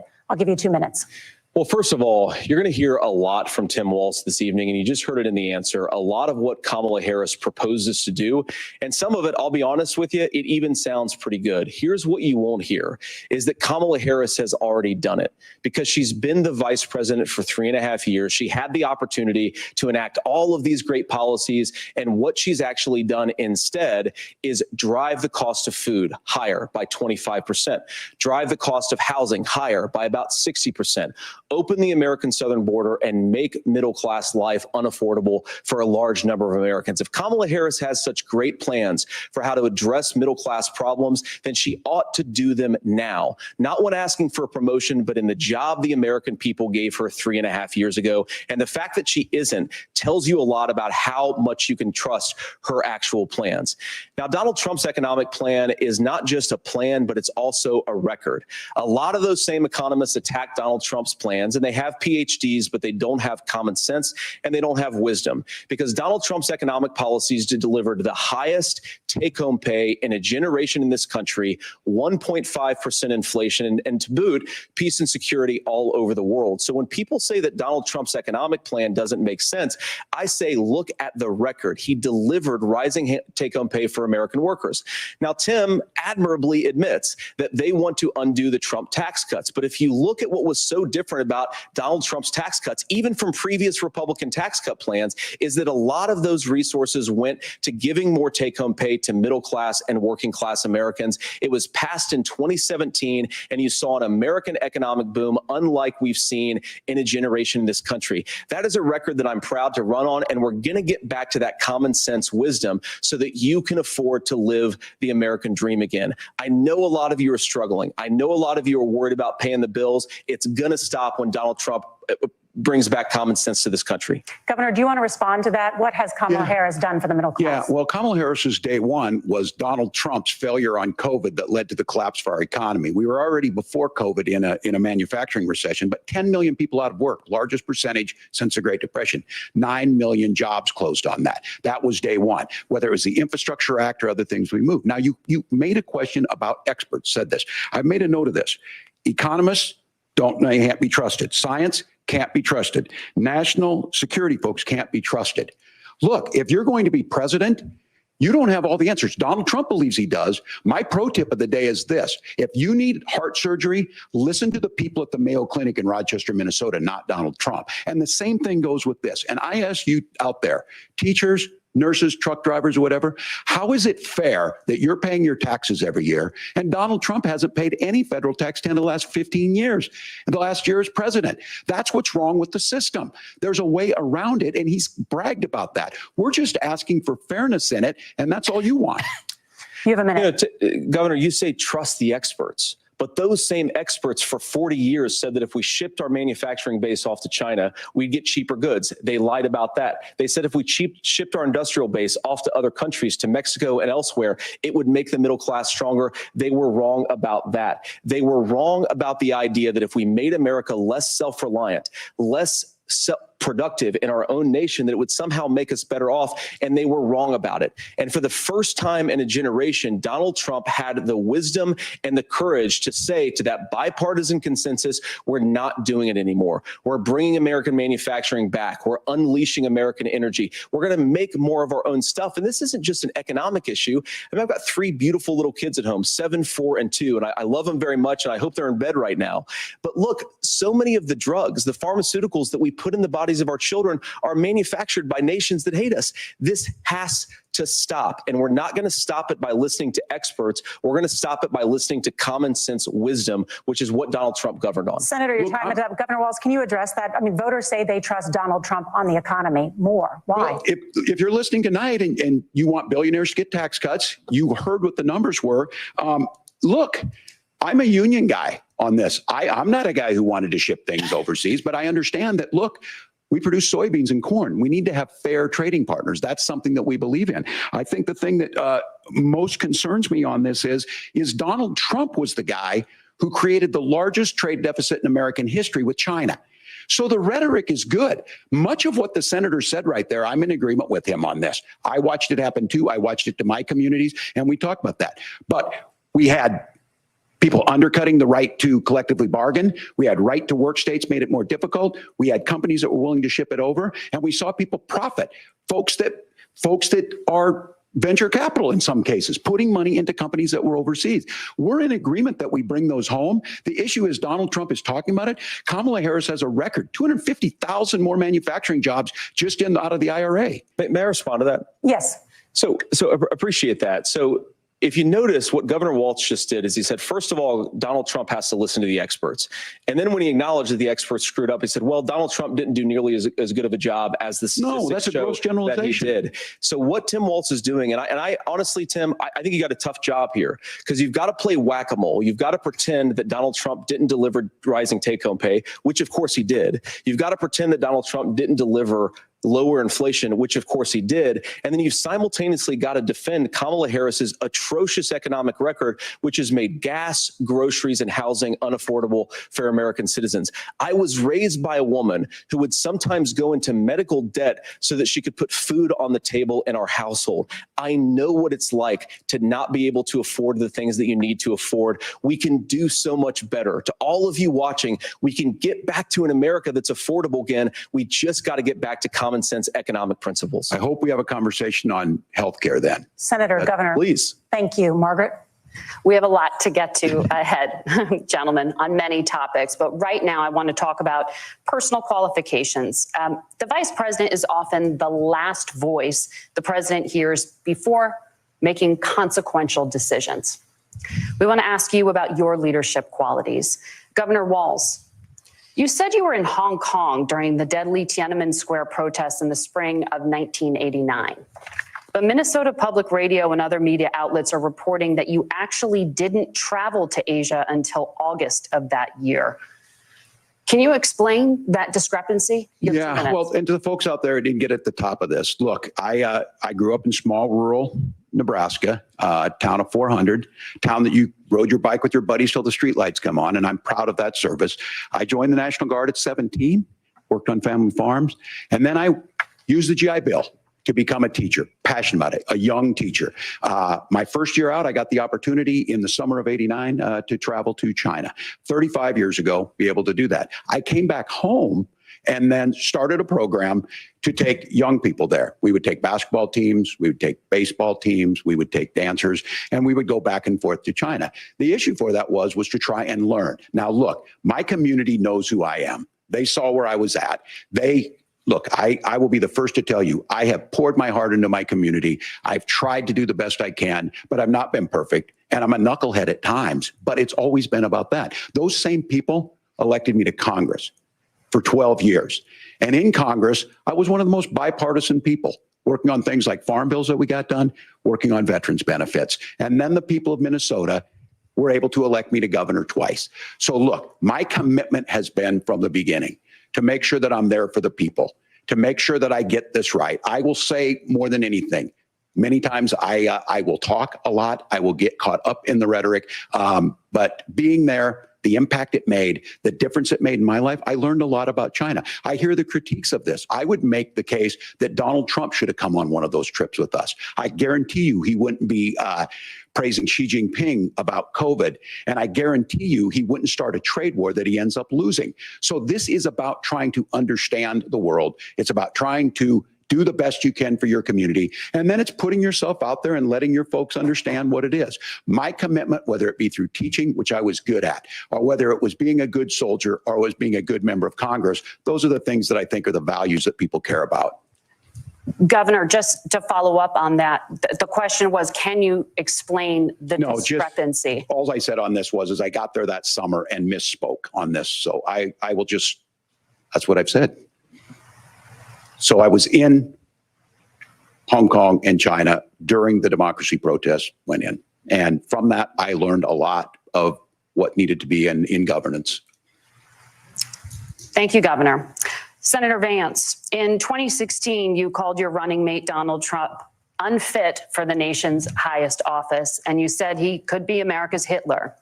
I know you've been asked many times, and you've said you regret those comments and explained you then voted for Donald Trump in 2020. But the Washington Post reported new messages last week in which you also disparaged Trump's economic record while he was president, writing to someone in 2020, quote, Trump thoroughly failed to deliver his economic populism. You're now his running mate, and you've shifted many of your policy stances to align with his. If you become vice president, why should Americans trust that you will give Donald Trump the advice he needs to hear and not just the advice he wants to hear? You have 2 minutes. Well, first of all, Margaret, because I've always been open. And sometimes, of course, I've disagreed with the president, but I've also been extremely open about the fact that I was wrong about Donald Trump. I was wrong, first of all, because I believed some of the media stories that turned out to be dishonest fabrications of his record. But most importantly, Donald Trump delivered for the American people. Rising wages, rising take-home pay, an economy that worked for normal Americans, a secure southern border, a lot of things, frankly, that I didn't think he'd be able to deliver on. And yeah, when you screw up, when you misspeak, when you get something wrong and you change your mind, you ought to be honest with the American people about it. It's one of the reasons, Margaret, why I've done so many interviews is because I think it's important to actually explain to the American people where I come down on the issues and what changed. Now, you pointed out the messages from 2020. Margaret, I've been extremely consistent that I think there were a lot of things that we could have done better in the Trump administration the first round if if Congress was doing its job. I strongly believe, and I've been a United States Senator, that Congress is not just a high-class debating society. It's not just a forum for senators and congressmen to whine about problems. It's a forum to govern. So there were a lot of things on the border, on tariffs, for example, where I think that we could have done so much more if the Republican Congress and the Democrats in Congress had been a little bit better about how they govern the country. They were so obsessed with impeaching Donald Trump, they couldn't actually govern. And I want to talk about this tariff issue in particular, Margaret, because Tim just accused this of being a national sales tax. Look, the one thing, and you're probably surprised to hear me praising Joe Biden, but the one thing that Joe Biden did is he continued some of the Trump tariffs that protected American manufacturing jobs. And it's the one issue, the most pro-worker part of the Biden administration, it's the one issue where Kamala Harris has run away from Joe Biden's record. Think about this. If you're trying to employ slave laborers in China at $3 a day, you're going to do that and undercut the wages of American workers unless our country stands up for itself and says, you're not accessing our markets unless you're paying middle-class Americans a fair wage. Senator, your time is up. Nora? Thank you. Now to the issue of reproductive rights. Governor Walz, after Roe versus Wade was overturned, you signed a bill into law that made Minnesota one of the least restrictive states in the nation when it comes to abortion. Former President Trump said in the last debate that you believe abortion, quote, in the 9th month is absolutely fine. Yes or no? Is that what you support? I'll give you 2 minutes. That's not what the bill says. But look, this issue is what's on everyone's mind. Donald Trump put this all into motion. He brags about how great it was that he put the judges in and overturned Roe versus Wade, 52 years of personal autonomy. And then he tells us, oh, we send it to the states. It's a beautiful thing. Amanda Zaworski would disagree with you on it's a beautiful thing. A young bride in Texas waiting for their child at 18 weeks. She has a complication, a tear in the membrane. She needs to go in. The medical care at that point needs to be decided by the doctor. And that would have been an abortion. But in Texas, that would have put them in legal jeopardy. She went home, got sepsis, nearly dies, and now she may have difficulty having children. Or in Kentucky, Hadley Duvall, a 12-year-old child raped and impregnated by her stepfather. Those are horrific. Now, when God asked about that, Senator Vance said 2 wrongs don't make a right. There is no right in this. So in Minnesota, what we did was restore Roe versus Wade. We made sure that we put women in charge of their health care. But look, this is not where, if you don't know Amanda or a Hadley, you soon will. Their Project 2025 is going to have a registry of pregnancies. It's going to make it more difficult, if not impossible, to get contraception and limit access, if not eliminate access to infertility treatments. For so many of you out there listening, me included, infertility treatments are why I have a child. That's nobody else's business, but those things are being proposed.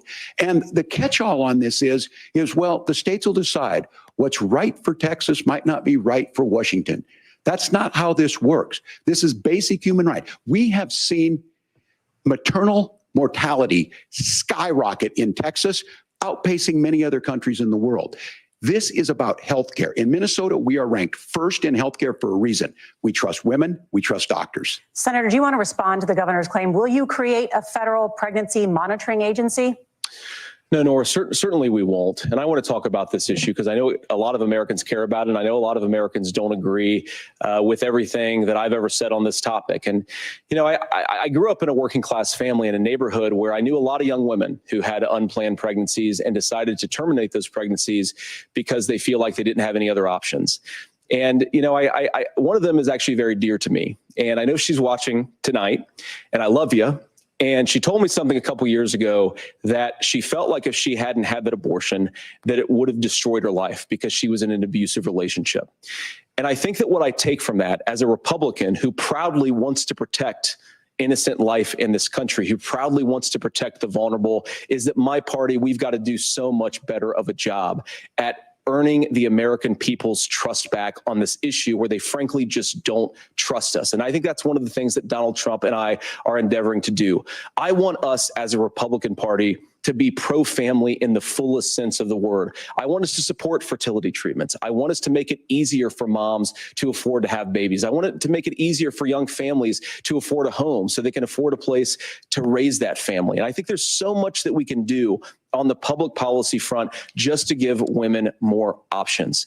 Now, of course, Donald Trump has been very clear that on the abortion policy specifically, that we have a big country and it's diverse. And California has a different viewpoint on this than Georgia. Georgia has a different viewpoint from Arizona. And the proper way to handle this, as messy as democracy sometimes is to let voters make these decisions, let the individual states make their abortion policy. And I think that's what makes the most sense in a very big, a very diverse, and let's be honest, sometimes a very, very messy and divided country.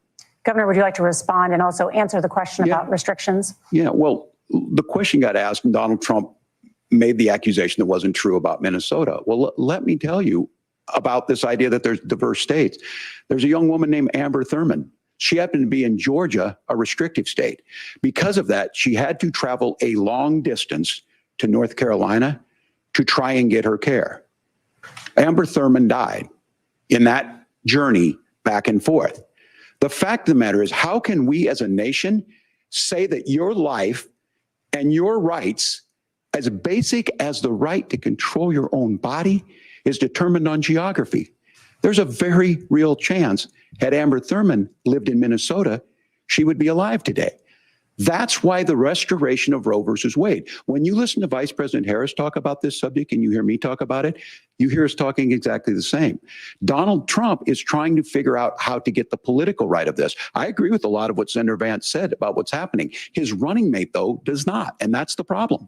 Governor, your time is up. Senator, let me ask you about that. He mentioned, it was, I think, referring to a national ban. In the past, you have supported a federal ban on abortion after 15 weeks.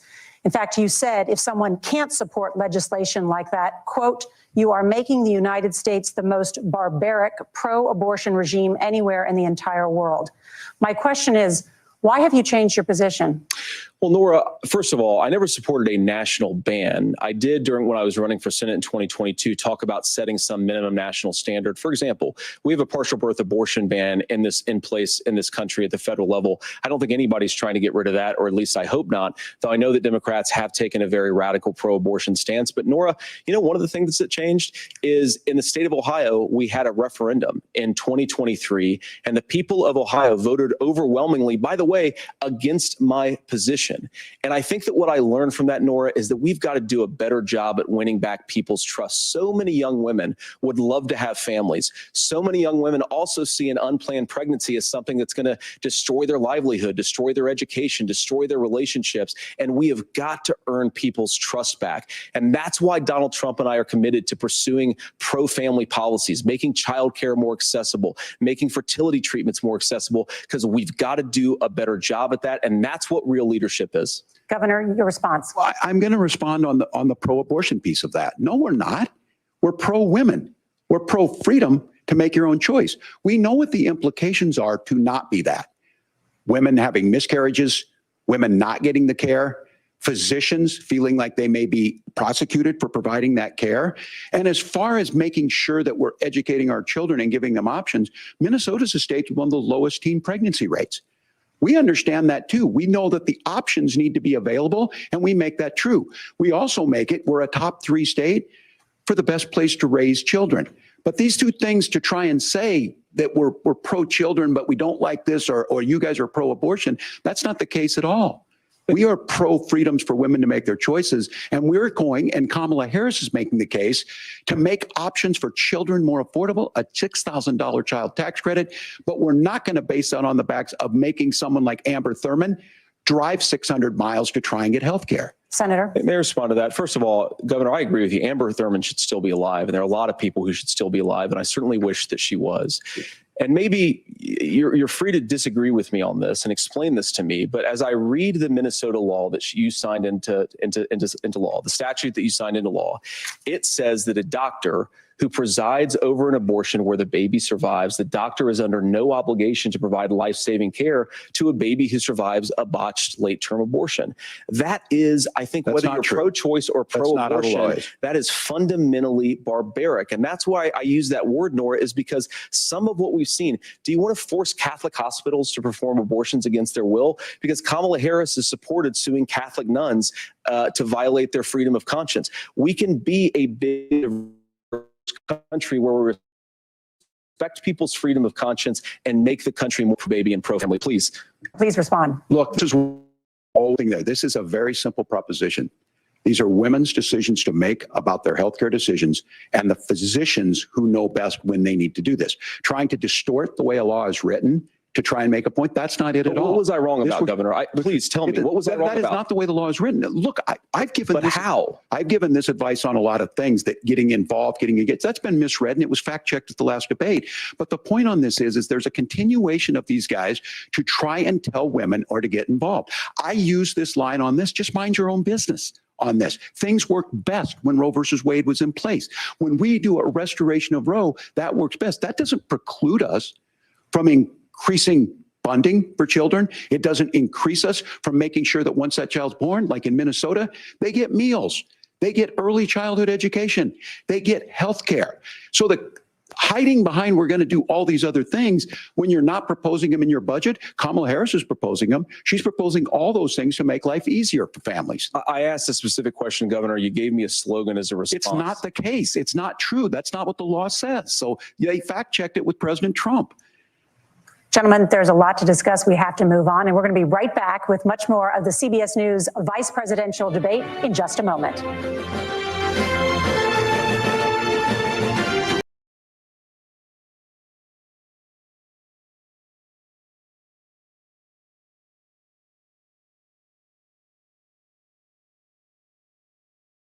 Whoa, whoa, whoa. Whoa, whoa, whoa. I see all the comments, and let me tell you, I will say personally, this is a very good debate. I like the tone of the debate, and I'm trying to bring everybody on real quick. That's popping on. So we have several questions, but before we do that, real quick, because we only got a few seconds, this wheel is growing, and I am going to go ahead and pull two names. Let's see it. Let's pull the names. Let's see who's getting this gift card. Starbucks gift cards, okay? But before we do that, Sisterhood on the Go would like to let the entire team that is hosting tonight know that we are actually going to send you guys a $20 Amazon gift card from Sisterhood on the Go for hosting. So congratulations. Thank you to everyone. Let me bring everybody on. I'm sorry. So we are going to email that out to you. Thank you guys for making this event such a success as it is. And let's get to giving away some gift cards. So give me 1 second. It was so many names, you guys. Wow, it was so many names. All right. Let's see who's gonna win. All right. If you think you're gonna win, put your name in the chat. If you think you're gonna win, Yes. Now, put your name in the chat. I'm waiting for. Did the screen come on yet? There This we is on, go. it's There's our screen. There's our screen. Before I spin this wheel, if you guys can please add where you're from. We're looking for the furthest person. Where is the furthest person? I'm gonna go ahead and spin this wheel. Who's the lucky person tonight? Let's see here. Who won? Christina Wyatt. I think that's supposed to be Christina. I believe her name was written that way on the thing. Let me see if this is your name. Please make sure you put your email in the chat so we can get you your gift.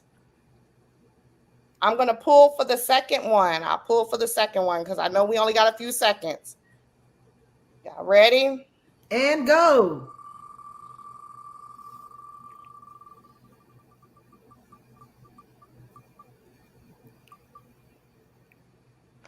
Marie Thornton. All right now. All right. All right, let me go ahead and stop sharing the screen. You want to ask a couple questions? We got a few more minutes. It hasn't came back on. Yes, let's bring somebody on. Who's coming on? I would love to I see know it. I haven't seen anybody pop on yet. We'd love to hear the comments. I would love to hear the comments. It was so interesting to me about the common sense and concepts. Common sense and concepts. Did we really get that from that side? I couldn't believe it. I'm still waiting on some people to pop in. I haven't had anybody pop in. Yeah, drop the link one more time so someone can come on in the YouTube. Yes. So what are your thoughts? What are your thoughts, Shelly? Shelly, what are your thoughts so far? I would tell you that I'm engaged, and I think that's good because that means they are dialoguing, and that's what I wanted. I didn't want to watch a debate that was one-sided, and so I am impressed with that, and I'm looking forward to more. What do you think, Heather? I'm very impressed with both sides and both responses, and I really like the moderators, how they're really kind of staying on them, like making everybody stay in their lane. And I think it's a really great debate. I think like both sides are really working hard, and I'm this is nonpartisan, but I think it's a really great example of really showing how both sides really feel about certain topics. And so like you get to see like, if you're undecided, I think you're kind of seeing where you might fall this evening. Yeah. Dr. Williams, what do you think? I think that both have their opinions and what they're saying, and now voters are able to make informed decisions based on what they're hearing, and to really judge these particular comments and their thoughts on different laws and what we should do. So I think that's great. Dr. Calhoun. Repeating what everyone says, echoing. At first I was like, I want to see some tables turning. And I was like, no, I appreciate the civilness of it. I appreciate hearing their actual thoughts and concerns and how they plan to, run the country, if you will. So I'm appreciating that it's very civil and it's very easy to follow. Yes. It doesn't feel like big, large words. Therefore, they're out for to pontificate of the illustrious. Correct. Right. Correct. Most font. Right. Yes. You're on a mute. You're on mute. Eureka. Yes, Eureka, you're still on mute. I think what I am finding most interesting. I was letting you guys know I'm going to cut back to the debate. I'm cutting back to the debate. Okay. Okay, I'll come back for my comments later. We'll see you we'll see you in the chat, everybody. Let's go. Right.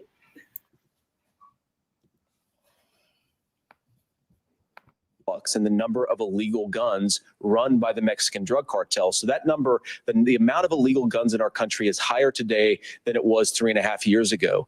But what do we do about the schools? What do we do to protect our kids? And I think the answer is, and I say this not loving the answer, because I don't want my kids to go to school in a school that feels unsafe or where there are visible signs of security. But I unfortunately think that we have to increase security in our schools. We have to make the doors lock better. We have to make the doors stronger. We've got to make the windows stronger. And of course, we've got to increase school resource officers, because the idea that we can magically wave a wand and take guns out of the hands of bad guys, it just doesn't fit with recent experience. So we've got to make our schools safer. And I think we've got to have some common sense bipartisan solutions for how to do that. Governor, you have 2 minutes. Well, I think all the parents watching tonight, this is your biggest nightmare. Look, I got a 17-year-old and he witnessed a shooting at a community center playing volleyball. Those things don't leave you. As a member of Congress, I sat in my office surrounded by dozens of the Sandy Hook parents, and they were looking at my 7-year-old picture on the wall. Their 7-year-old were dead, and they were asking us to do something. And look, I'm a hunter. I own firearms. The vice president is. We understand that the Second Amendment is there, but our first responsibility is to our kids to figure this out. In Minnesota, we've enacted enhanced red flag laws, enhanced background checks, and we can start to get data. But here's the problem. If we really want to solve this, we've got folks that won't allow research to be even done on gun violence. And this idea that we should just live with it. And here's what I do think, that this is a good start to the conversation. I 100% believe that Senator Vance hates it when these kids, it's abhorrent and it breaks your heart. I agree with that. But that's not far enough when we know there are things that work. I've spent time in Finland and seen some Finnish schools. They don't have this happen, even though they have a high gun ownership rate in the country. There are reasonable things that we can do to make a difference. It's not infringing on your Second Amendment. And the idea to have some of these weapons out there, it just doesn't make any sense. Kamala Harris, as an attorney general, worked on this issue. She knows that it's there. No one's trying to scaremonger and say we're taking your guns, but I ask all of you out there, do you want your schools hardened to look like a fort? Is that what we have to go? When we know there's countries around the world that their children aren't practicing these types of drills. They're being kids. We owe it to them to get a fix. These are things that shouldn't be that difficult. You can still keep your firearms and we can make a difference. We have to. If you're listening tonight, this breaks your heart.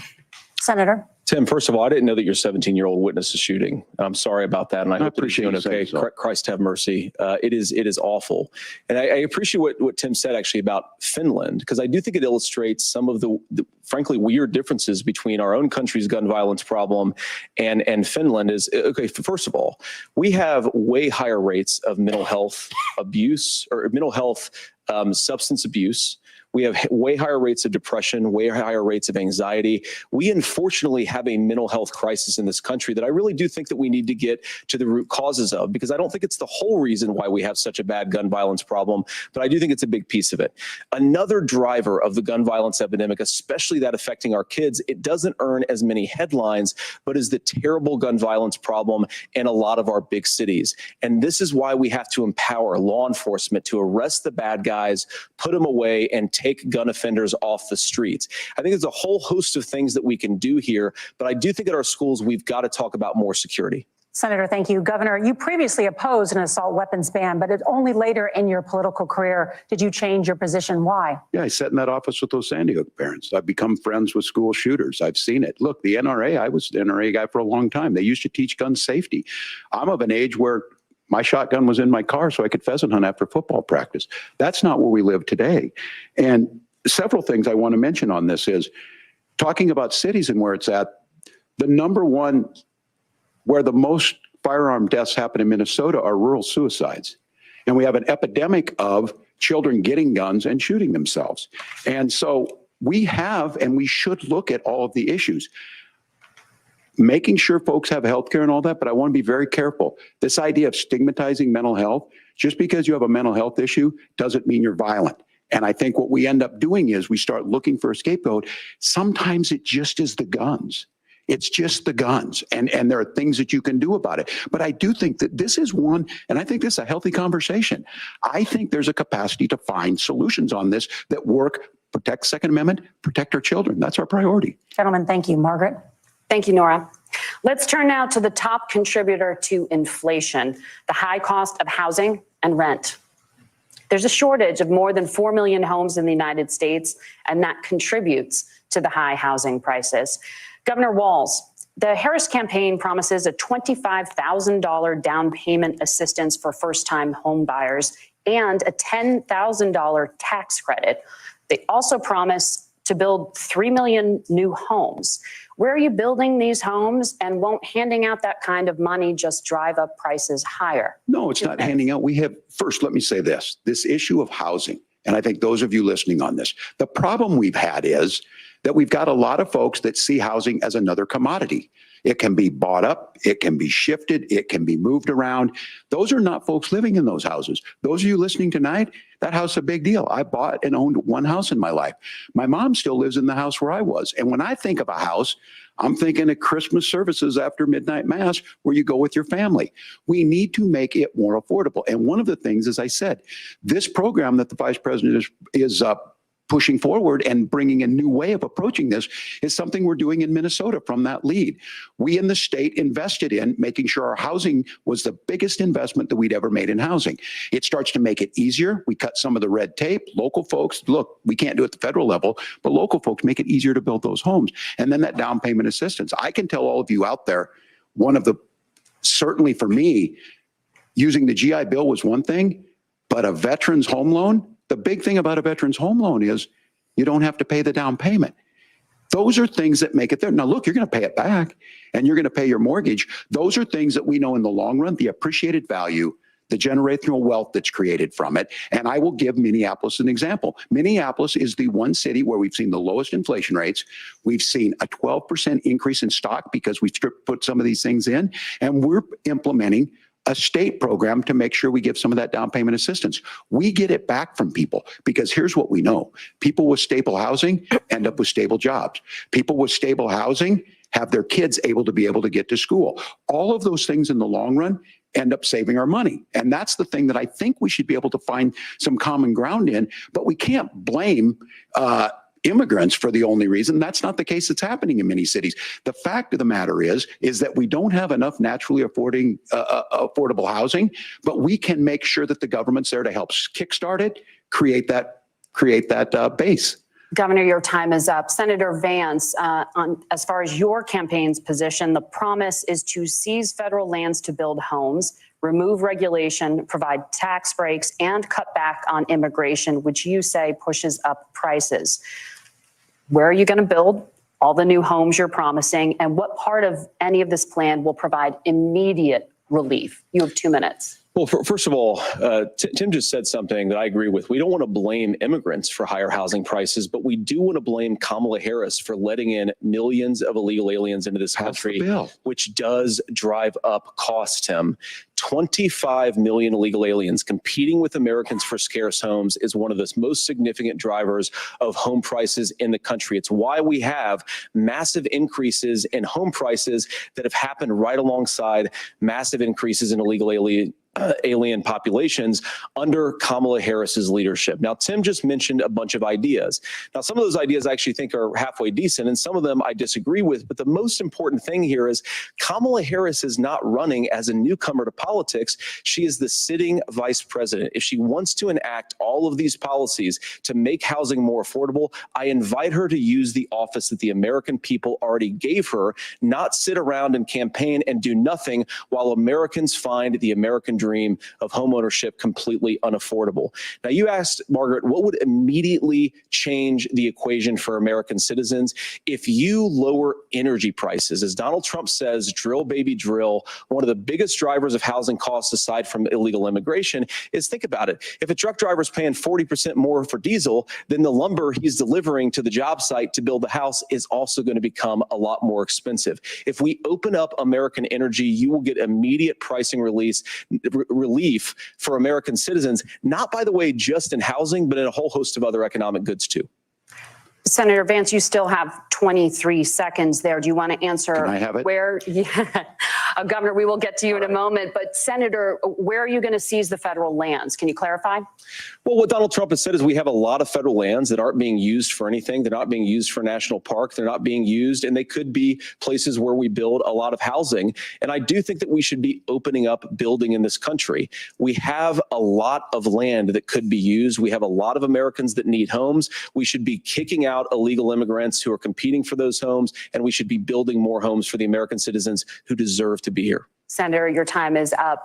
Governor, I do want to let you respond to the allegation that the vice president is letting in. Well, of course, that's not true. And again, you have the facts. I guess we agreed not to fact check. I'll check it. That, look, crossings are down compared to when Donald Trump left office. But it's, again, blaming and not trying to find the solution. I was going to ask, though, on this question, are we going to drill and build houses in the same federal land? And I think when people hear federal lands, these are really important pieces of land. Now, Minnesota doesn't have a lot of federal lands. I know in the western part of the countries we do. There's not a lot of federal lands in and around Minneapolis, for example. So the issue is I don't understand the federal lands issue unless we see this, and I worry about this as someone who cares deeply about our national parks and our federal lands. Look, Minnesota, we protect these things. We've got about 20% of the world's fresh water. These lands protect. They're there for a reason. They belong to all of us. But again, this is when you view housing and you view these things as commodities. Like, there's a chance to make money here. Let's take this federal land and let's sell it to people for that. I think there's better ways to do this. We've seen it in Minnesota. We're able to refurbish some of these houses. We're able to make some investments. That gets people in. And I'm still on the fact on this. Economists, Senator Vance, you said you don't like the economists. Which economists are saying that it is immigrants that's adding to the cost? Governor, Where's your the study? time is up. But Senator, on that point, I'd like for you to clarify. There are many contributing factors to high housing costs. What evidence do you have that migrants are part of this problem? Well, there's a Federal Reserve study that we're happy to share after the debate. We'll put it up on social media, actually, that really drills down on the connection between increased levels of migration, especially illegal immigration, and higher housing prices. Now, of course, Margaret, that's not the entire driver of higher housing prices. It's also the regulatory regime of Kamala Harris. Look, we are a country of builders. We're a country of doers. We're a country of explorers. But we increasingly have a federal administration that makes it harder to develop our resources, makes it harder to build things, and wants to throw people in jail for not doing everything exactly as Kamala Harris says they have to do. And what that means is that you have a lot of people who would love to build homes who aren't able to build homes. I actually agree with Tim Walz. We should get out of this idea of housing as a commodity. But the thing that has most turned housing into a commodity is giving it away to millions upon millions of people who have no legal right to be here. What are the federal regulations? I deal with this as a governor. You can very quickly reply. I'm sorry. I get this as a governor, and I don't necessarily disagree with that in some cases, many of those are local, many of them are state. I don't know which ones are federal, but I think whenever we talk regulations, people think they can get rid of them. I think you want to be able to get out of your house in a fire. I think you want to make sure that it's fireproof and those types of things. So which are the regulations? Because the vice president's not responsible for those. Congress writes those. Governor, thank you. Gentlemen, we have a lot to get to. You're passionate about the housing crisis, I can tell. But Nora? Thank you. One of the top problems facing Americans is the high cost of health care. Senator Vance, at the last presidential debate, former President Trump was asked about replacing the Affordable Care Act. In response, he said, "I have concepts of a plan." Since then, Senator, you've talked about changing how chronically ill Americans get health insurance. Can you explain how that would work? And can you guarantee that Americans with pre-existing conditions won't pay more? I'll give you 2 minutes. Well, of course, we're going to cover Americans with pre-existing conditions. In fact, a lot of my family members have gotten health care. I believe, members of my family actually got private health insurance, at least for the first time, switched off of Medicaid onto private insurance for the first time under Donald Trump's leadership. And I think that, a lot of people have criticized this concepts of a plan remark. It's very simple common sense. I think as Tim Walz knows from 12 years in Congress, you're not going to propose a 900-page bill standing on a debate stage. It would bore everybody to tears, and it wouldn't actually mean anything because part of this is the give and take of bipartisan negotiation.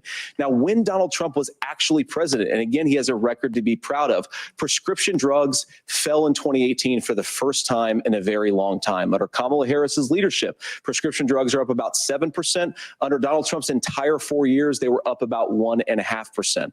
He introduced pricing transparency. Think about healthcare. You go into a hospital, you try to buy something, and nobody knows what it actually costs. That price transparency will actually give American consumers a little bit more choice and will also drive down costs. And we talked about, the reinsurance regulations is what I was talking about. Look, Donald Trump has said that if we allow states to experiment a little bit on how to cover both the chronically ill, but the non-chronically ill, it's not just a plan. He actually implemented some of these regulations when he was president of the United States. And I think you can make a really good argument that it salvaged Obamacare, which was doing disastrously until Donald Trump came along.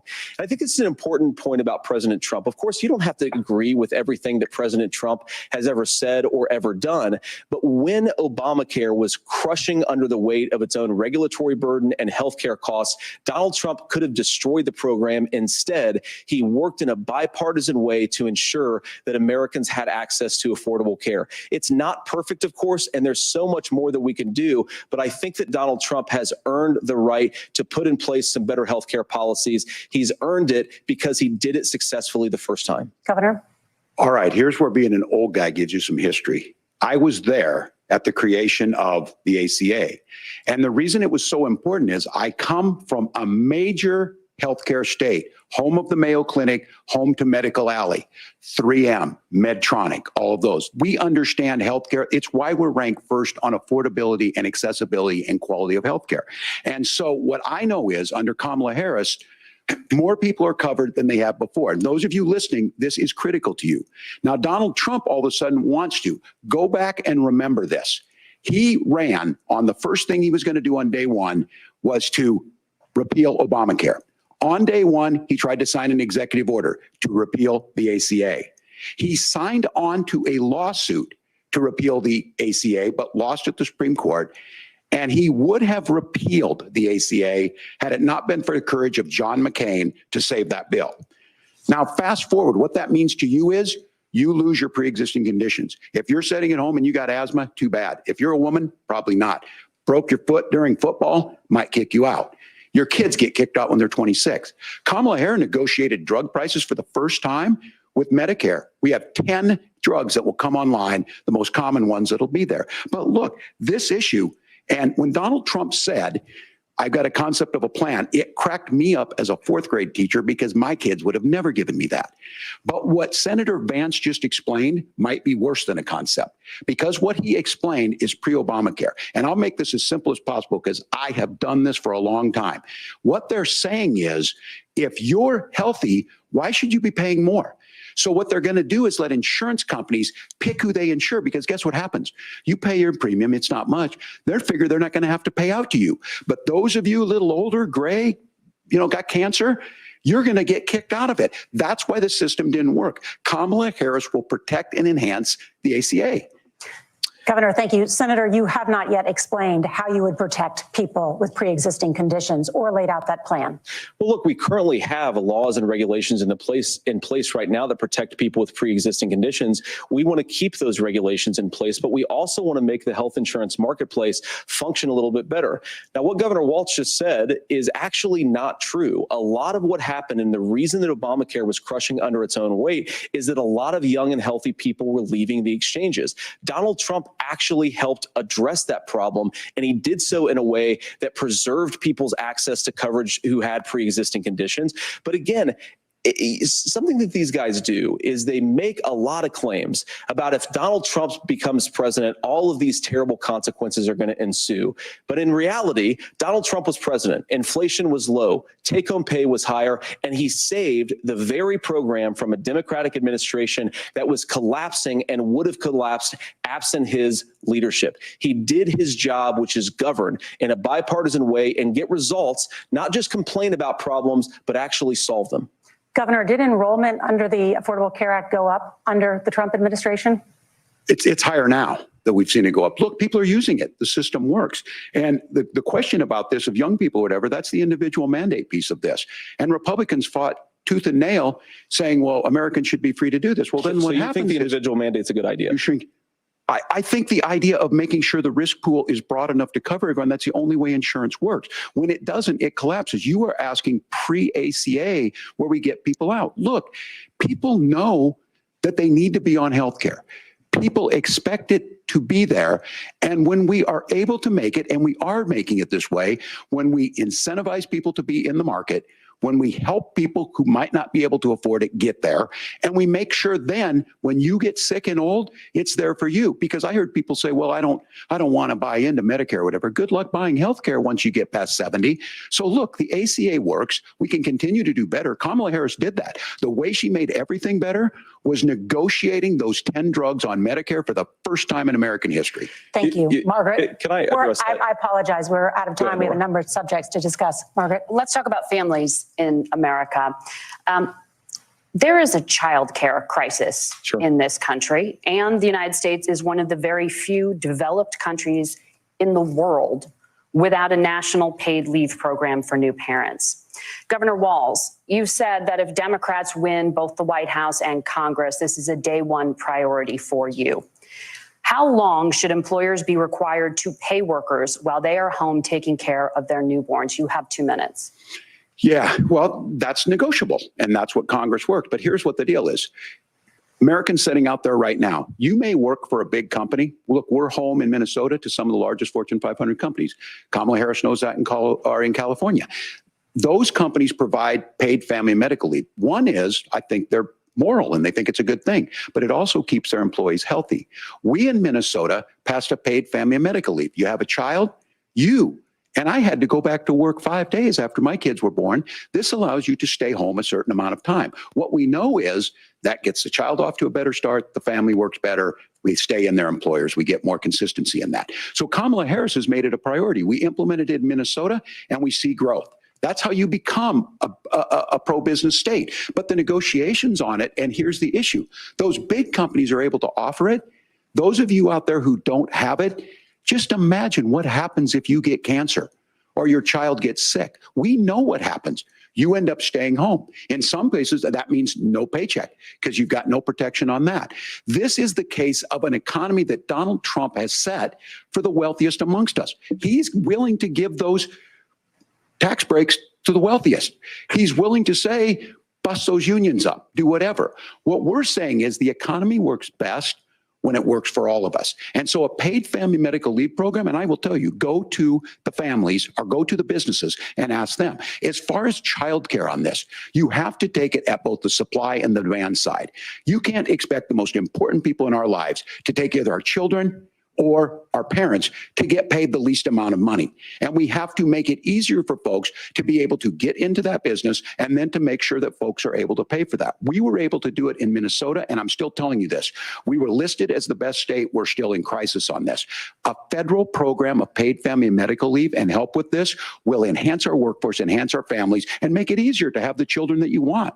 Governor, your time is up. Senator, do you support a national paid leave program? And if so, for how long should employers be mandated to pay their employees while they are home taking care of their newborn? You have 2 minutes. Yeah, well, first of all, Margaret, a number of my Republican colleagues and some Democrats, too, have worked on this issue. And I think there is a bipartisan solution here because a lot of us care about this issue. I mean, look, I speak from this very personally because I'm married to a beautiful woman who is an incredible mother to our 3 beautiful kids, but is also a very, very brilliant corporate litigator.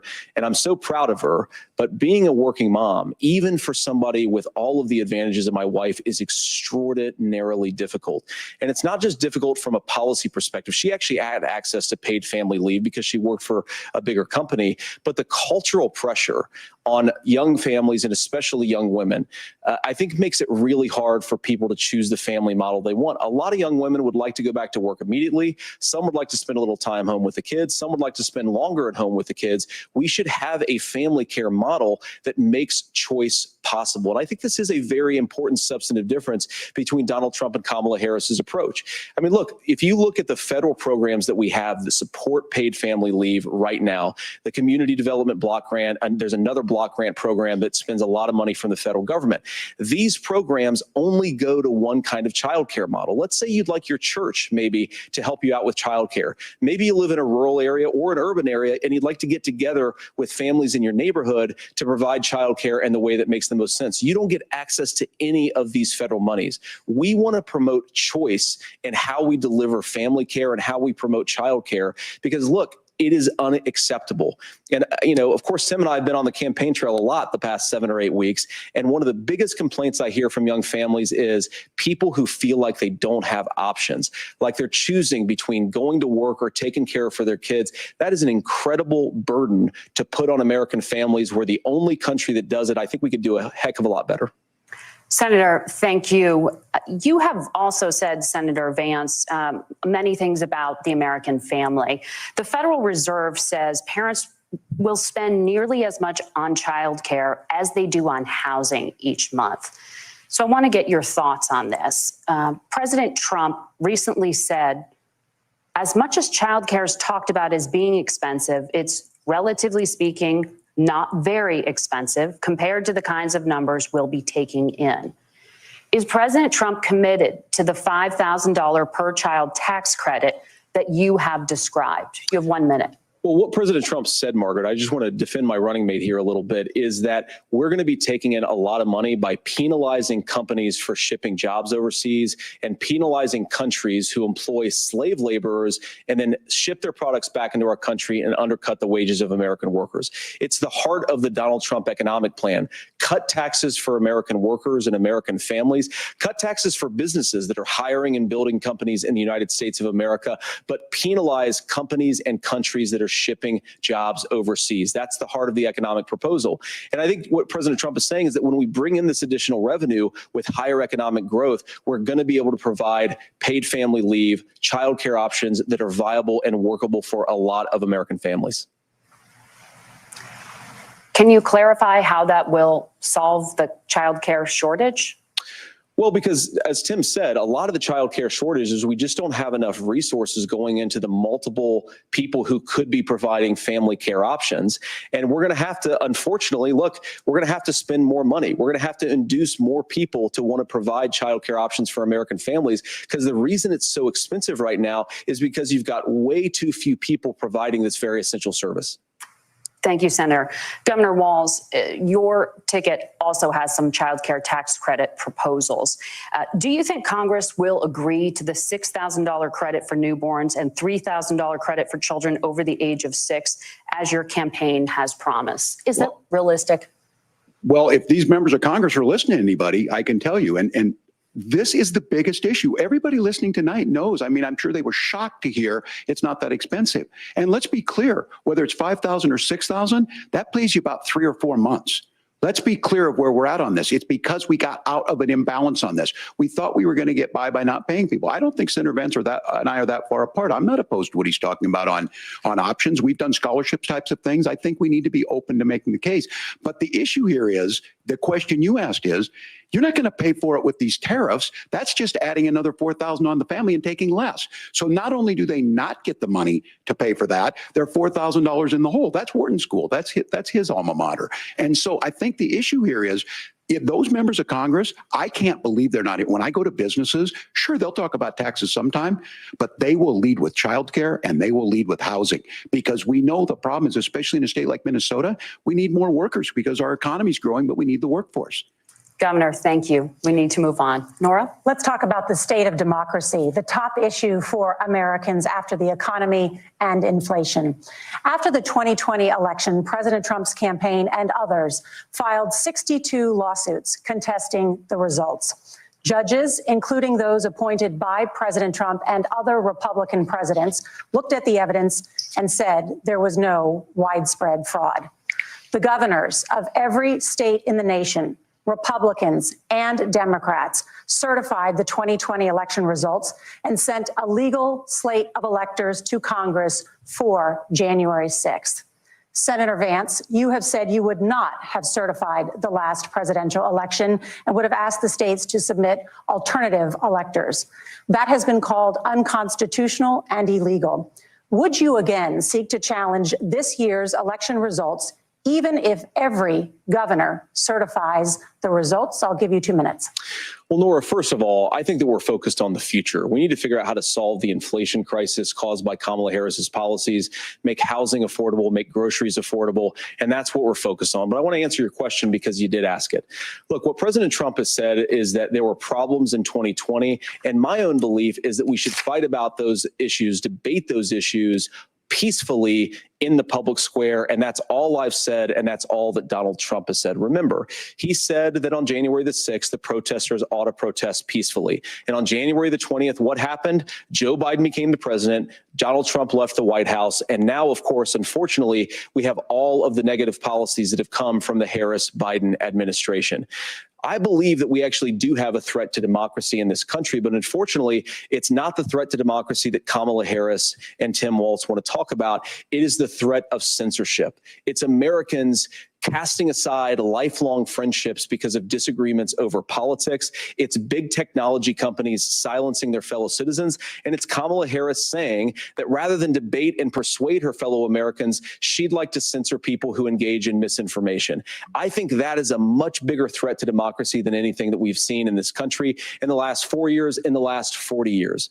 Now, I'm really proud, especially given that I was raised by two lifelong blue-collar Democrats, to have the endorsement of Bobby Kennedy Kennedy Jr. and Tulsi Gabbard, lifelong leaders in the Democratic coalition. And of course, they don't agree with me and Donald Trump on every issue. We don't have to agree on every issue, but we're united behind a basic American First Amendment principle that we ought to debate our differences. We ought to argue about them. We ought to try to persuade our fellow Americans. Kamala Harris is engaged in censorship at an industrial scale. She did it during COVID. She's done it over a number of other issues. And that, to me, is a much bigger threat to democracy than what Donald Trump said when he said that protesters should peacefully protest on January the 6th. Governor? Well, I've enjoyed tonight's debate, and I think there was a lot of commonality here. And I'm sympathetic to misspeaking on things, and I think I might have with the senator. But me too, man. There's one though that this one is troubling to me, and I say that because I think we need to tell the story.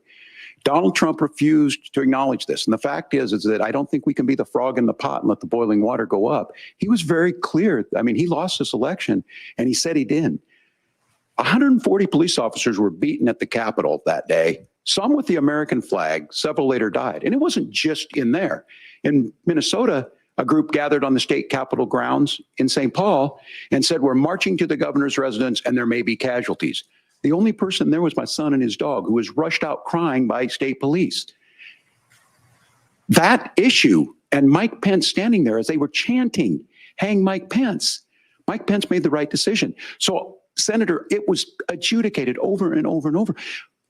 I worked with kids long enough to know, and I said as a football coach, sometimes you really want to win, but the democracy is bigger than winning an election. You shake hands, and then you try and do everything you can to help the other side win. That's what was at stake here. Now, the thing I'm most concerned about is the idea that imprisoning your political opponents, already laying the groundwork for people not accepting this. And a president's words matter. A president's words matter. People hear that. So I think this issue of settling our differences at the ballot box, shaking hands when we lose, being honest about it, but to deny what happened on January 6th, the first time in American history that a president or anyone tried to overturn a fair election and the peaceful transfer of power. And here we are 4 years later in the same boat. I will tell you this, that when this is over, we need to shake hands this election, and the winner needs to be the winner. This has got to stop. It's tearing our country apart. Margaret? Senator Vance, did you want to respond to that? Yeah, well, look, Tim, first of all, it's really rich for Democratic leaders to say that Donald Trump is a unique threat to democracy when he peacefully gave over power on January the 20th, as we have done for 250 years in this country. We are going to shake hands after this debate and after this election. And of course, I hope that we win, and I think we're going to win. But if Tim Walz is the next vice president, he'll have my prayers, he'll have my best wishes, and he'll have my help whenever he wants it. But we have to remember that for years in this country, Democrats protested the results of elections. Hillary Clinton in 2016 said that Donald Trump had the election stolen by Vladimir Putin because the Russians bought like $500,000 worth of Facebook ads. This has been going on for a long time. And if we want to say that we need to respect the results of the election, I'm on board. But if we want to say, as Tim Walz is saying, that this is just a problem that Republicans have had, I don't buy that. Governor. January 6th was not Facebook ads. And I think a revisionist history on this. Look, I don't understand how we got to this point. But the issue was that happened. Donald Trump can do it. And all of us say there's no place for this. It has massive repercussions. This idea that there's censorship to stop people from threatening to kill someone, threatening to do something, that's not censorship. Censorship is book banning. We've seen that. We've seen that brought up. I just think for everyone tonight, and I'm going to thank Senator Vance. I think this is the conversation they want to hear. And I think there's a lot of agreement, but this is one that we are miles apart on. This was a threat to our democracy in a way that we had not seen. And it manifested itself because of Donald Trump's inability to say. He is still saying he didn't lose the election. I would just ask that. Did he lose the 2020 election? Tim, I'm focused on the future. Did Kamala Harris censor Americans from speaking their mind in the wake of the 2020 COVID situation? That is a damning non-answer. It's a damning non-answer for you to not talk about censorship. Obviously, Donald Trump and I think that there were problems in 2020. We've talked about it. I'm happy to talk about it further. But you guys attack us for not believing in democracy. The most sacred right under the United States democracy is the First Amendment. You yourself have said there's no First Amendment right to misinformation. Kamala Harris wants to use the power of government and big tech to silence people from speaking their minds. That is a threat to democracy that will long outlive this present political moment. I would like Democrats and Republicans to both reject censorship. Let's persuade one another. Let's argue about ideas, and then let's come together afterwards. You can't yell fire in a crowded theater. That's the test. That's the Supreme Court test. Tim, fire in a crowded theater. You guys wanted to kick people off of Facebook for saying that toddlers shouldn't wear masks. Senator, the governor does have the floor. Fire in a crowded theater. That is criticizing the policies of the government, which is the right of every American. Senator, the governor does have the floor for 1 minute to respond to you. Yeah. Well, I don't run Facebook. What I do know is I see a candidate out there who refused, and now again, and this, I'm pretty shocked by this. He lost the election. This is not a debate. It's not anything anywhere other than in Donald Trump's world. Because look, when Mike Pence made that decision to certify that election, that's why Mike Pence isn't on this stage. What I'm concerned about is, where is the firewall with Donald Trump? Where is the firewall if he knows he could do anything, including taking an election, and his vice president's not going to stand to it? That's what we're asking you, America. Will you stand up? Will you keep your oath of office, even if the president doesn't? And I think Kamala Harris would agree. She wouldn't have picked me if she didn't think I would do that, because of course that's what we would do. So America, I think you've got a really clear choice on this election of who's going to honor that democracy and who's going to honor Donald Trump. Governor, your time is up. Thank you, gentlemen. We will be right back with both of our candidates. The CBS News vice presidential debate continues.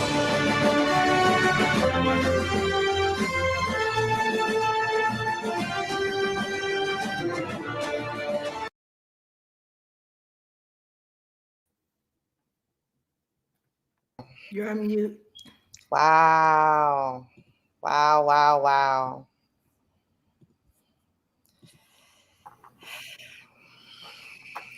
Wow. Look at everybody's face. I'm looking at everyone's face. It's hilarious. Wow. I'm bringing everyone on. That had me grabbing my popcorn. Listen. Right. Wow. Mine was fried rice. Wow. Wow, wow, wow. So real quick, I'm going to go ahead and draw the last two names for the Amazon gift cards that we're going to give away. Let me just switch over to that. Give me 1 second. All right, we're doing the Amazon gift card. Yes, we have 2 Amazon gift cards. Take your tariffs off my Amazon. Right, right. Address used to be $25. Now it's 55. All right, I'm going to give a few minutes, make sure the screen is on. And let me go ahead and pick the first name.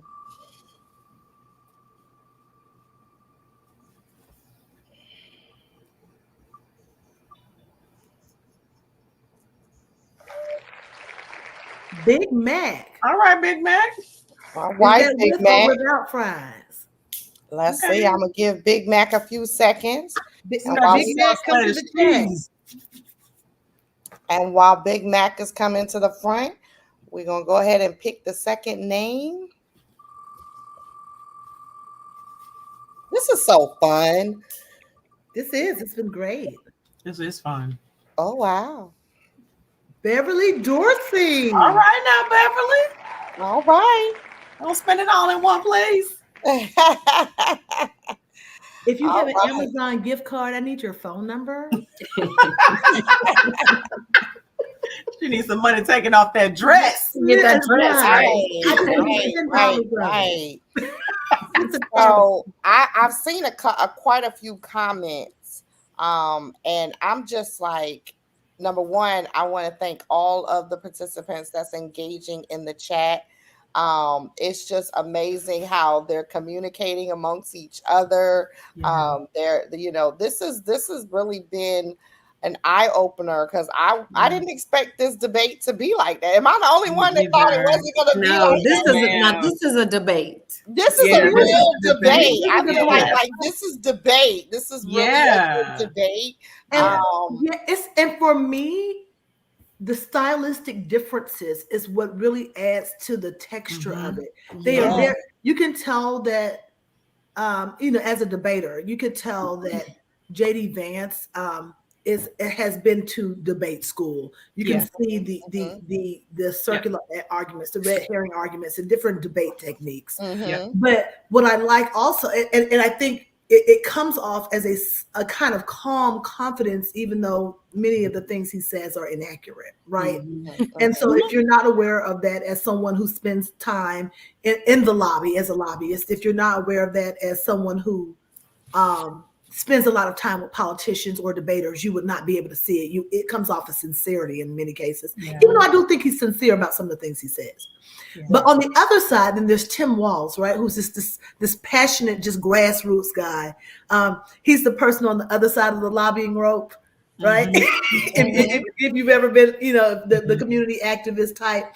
And so you see this passionate argument and this very calm argument, and both are very compelling. And I think a lot of the styles will lend itself to how people make decisions about whether they're listening to either candidate or how they're listening to the facts or non-facts that the other candidates are giving. Yes, I like the comment that this is a civil debate. I like that. Debate. I like how they're engaging with one another, and they're acknowledging that when someone's right, they're right. When they don't agree, they don't agree, but they're finding common ground with one another, and it's refreshing. It is refreshing. It's very refreshing. Well, we're going to cut back to it. We're back on, and we're going to cut back to it. All right. It matters that you're here. And I'm as surprised as anybody of this coalition that Kamala Harris has built, from Bernie Sanders to Dick Cheney to Taylor Swift, and a whole bunch of folks in between there. And they don't all agree on everything, but they are truly optimistic people. They believe in a positive future of this country, and one where our politics can be better than it is. And I have to tell you that that better than it is the sense of optimism that there can be an opportunity economy that works for everyone, not just to get by, but to get ahead. And the idea that freedom really means something, not the freedom of government to be in your bedroom or exam room, but the freedom for you to make choices about yourself. Now, look, we all know who Donald Trump is. He's told us, and as Maya Angelou said, believe him when he told you that. His first inaugural address talked about American carnage, and then he spent 4 years trying to maybe do that. Senator Vance tonight made it clear he will stand with Donald Trump's agenda. He will continue to push down that road. Excuse me. Kamala Harris gives us a different option. Now, I'll have to tell you, I'm going to be careful about the quotes, but there's one that Senator Vance said that does resonate with me. He said, Donald Trump makes the people I care about afraid. A lot of America feels that way. We don't need to be afraid. Franklin Roosevelt was right. All we have to fear is fear itself. Kamala Harris is bringing us a new way forward. She's bringing us a politics of joy. She's bringing real solutions for the middle class, and she's centering you at the heart of that. All the while asking everyone, join this movement, make your voices heard. Let's look for a new day where everybody gets that opportunity and everybody gets a chance to thrive. I humbly ask for your vote on November 5th for Kamala Harris. Governor Walz, thank you. Senator Vance, your closing statement. Well, I want to thank Governor Walz, you folks at CBS, and of course the American people for tuning in this evening. And one of the issues we didn't talk about was energy. And I remember when I was being raised by my grandmother, when she didn't have enough money to turn on the heat some nights because Ohio gets pretty cold at night and because money was often very tight. And I believe, as a person who wants to be your next vice president, that we are a rich and prosperous enough country where every American, whether they're rich or poor, ought to be able to turn on their heat in the middle of a cold winter night. That's gotten more difficult thanks to Kamala Harris's energy policies. I believe that whether you're rich or poor, you ought to be able to afford a nice meal for your family. That's gotten harder because of Kamala Harris's policies. I believe that whether you're rich or poor, you ought to be able to afford to buy a house. You ought to be able to live in safe neighborhoods. You ought to not have your communities flooded with fentanyl. And that too has gotten harder with because of Kamala Harris's policies. Now, I've been in politics long enough to do what Kamala Harris does when she stands before the American people and says that on day one, she's going to work on all these challenges I just listed.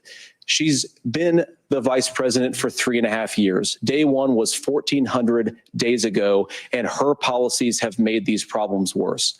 Now, I believe that we have the most beautiful country in the world. I meet people on the campaign trail who can't afford food, but have the grace and generosity to ask me how I'm doing and to tell me they're praying for my family. What that has taught me is that we have the greatest country, the most beautiful country, the most incredible people anywhere in the world. But they're not going to be able to achieve their full dreams with the broken leadership that we have in Washington. They're not going to be able to live their American dream if we do the same thing that we've been doing for the last 3.5 years. We need change. We need a new direction. We need a president who has already done this once before and did it well. Please vote for Donald Trump. And whether you vote for me or vote for Tim Walz, I just want to say I'm so proud to be doing this, and I'm rooting for you. God bless you, and good night. Senator Vance, thank you. And thank you both for participating in the only vice presidential debate of this election cycle. I'm Margaret Brennan. And I'm Nora O'Donnell. And a reminder, there are just 35 days until Election Day. Please get out and vote. And for all of us here at CBS News, thank you and good night.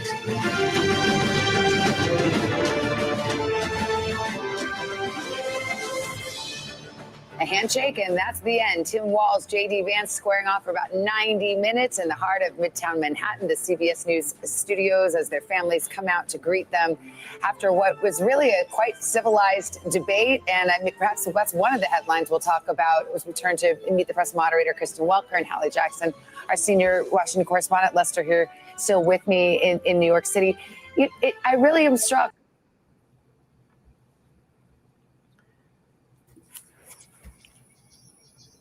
Wow. Uh-oh, on mute.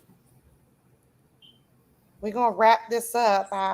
We got about 5 minutes to go around real quick. Before we do that, I would like to take a moment and wish our president, Jimmy Carter, a happy birthday. I also want to take a moment and pray for all those that are affected by the hurricane from Florida all the way up the coast. I also want to take a moment and pray for those that especially have health or breathing conditions, and just the people in itself in our community of Conyers and the surrounding areas that have been affected by that particular situation, chemical spill and what have you. We're keeping all of you guys in our prayers because prayers do work. And as well, remember to continue to reach out and volunteer. And more importantly, check your registration, your voter registration, and then bring someone to the polls, like bring your family to the polls, come out to the polls. Your voice, your vote is your voice. Your voice is your vote. And we need to make sure that we're educated on that, not just, no, I don't go to the polls because of something that somebody told you. Your voice is your vote. And so that's what I wanted to make sure we went across with that. And anybody else say something? I just want to make sure that as we watch the vice presidential debate, I want to make sure that people are always engaged at this level, but it is your local officials that make the most impact on your life directly every day. That's right. You cannot just vote in this election. You have to vote on every election. As we look at the biomed fires, as we look at what's happening with our hurricanes, as we look at about what's happening with our medical situations, these are decided by your local and your state officials who decide zoning, who decide who gets funds, who decides who does not get funds, or if they're not going to accept them at all, like in the state of Georgia, where we've decided not to accept federal funds for different things. So we want to always keep it as we look at gun laws, and and that's important because I was affected by the shooting in Florida and lost a childhood friend of me and Heather both. Sean Reeder, her niece was killed in that shooting in that high school in Florida. So I want to make sure that we understand that we offer up prayers. Yeah. But if you want to make an impact, you need to offer up your vote. That's right. Well said. Yes. We can do all things through Christ who strengthens us, but faith without works is dead. That's right. Amen. That's right. I You agree. have to render your prayers and render your vote. And that's what I would like to close with today. Awesome. Amen. Any more closures? Anybody else? I would like to make a comment. I would just like to say for people who watch this debate and maybe you're overwhelmed and saying to yourself, oh my goodness, there are so many issues that have to be addressed. I don't even know, where to start, or maybe I'll just like put my head in the sand. Please don't do that. One, don't be overwhelmed. One, two, like go into your heart and figure out what resonates with you and focus on that, because if we all focus on the things where our gifts are, things will work out. Like I just say, please don't get overwhelmed, because I just want you to really focus on what resonates with you. What maybe you have a family history of something, or maybe you have an experience, or maybe you feel in your heart there's a gift somewhere for you to give in a certain area. Don't be overwhelmed. Narrow it down to what's in your heart and focus on that. Yeah. I like that, Heather. I want to add to that. So make it intentional to be informed. So if you don't understand something, it's okay to ask. Yeah. You can find anyone that, ask someone. If they don't know, we got to try to find the answers for you. So a closed mouth doesn't get fed, and we have to ensure that we stay informed. That's right. And I want to piggyback off of you, Shelley, staying informed. It's okay to go online and go look at your sample ballot. Please be prepared before you go into that voting booth to know what is going to be on your specific ballot. It's going to be more than just the top. So go look at that. Be prepared before you get into the booth so you can get in and vote in an informed way. Yes. Yeah, that's good. That's really good. And you can go now and look. That's and right. You can also print it off and take That's it right. in. That's right. You sure can. Yes. And I'm a piggyback on that because I am a part of the voter review panel. And I have seen a lot of people's ballots get kicked out, or I've had to review it with the other parties. What you want to do is make sure that you bubble it in. If you just cross through it or make a check mark, you have a more chance of your ballot being kicked out and being reviewed under a review panel. Also, write-ins. If it's not allocated to be a write-in, writing your name in, writing Jesus' name in, Daffy Duck, all of that, I've seen it. I've seen it. And so make sure you put the word out. Write in your name. A lot of people write their names in. That doesn't count. And it does cause a discrepancy when you have someone that votes for the presidential race, but then other races, they wrote their name in and the numbers don't match. And that's why everyone's like, oh, there's a problem. No, the issue is that people are going in and writing their name, or they're just not voting for the categories. So, just be informed and ask questions. Before November 5th, ask questions. If That they don't sounds like know, another forum to have. How to complete an absentee ballot and what gets your ballot kicked out. Yeah. Let's talk about that this week. Let's talk about that. Let's talk about that. So this has been an amazing event, ladies. We've had some glitches, but you know what? That's how it goes. But it's been a great time to have all of you guys. I know we will make sure we reach out to you with some good information, some informative information. And I look forward to where we're going from here. Like, hey, when you got powerhouse women like us in the room, just imagine what we're going to do and where we're going to go, And so thank you guys, each of you guys, for all of your time, energy, efforts, everything. Thank you to Sisterhood on the Go for inviting us to participate. Absolutely. Yes. I see a lot of my Sisterhood on the Go team. They've been chiming in big time. I tell you, they are something else. We are out there in the community making a difference. So if you guys ever want to come out and support us. You can check out our events, and we're out there making a difference. Like, that's what it's all about. I see you. Look, Doris is like, thank you. Yeah, Sisterhood on the go. We doing some stuff. So everyone have a good night, and just continue to keep our community, our state, our city, our county, our country, and our world in your prayers. Yes. Yeah. Go vote. Have a good and vote. And vote. Have a Good night, good everyone. Good night. Good night.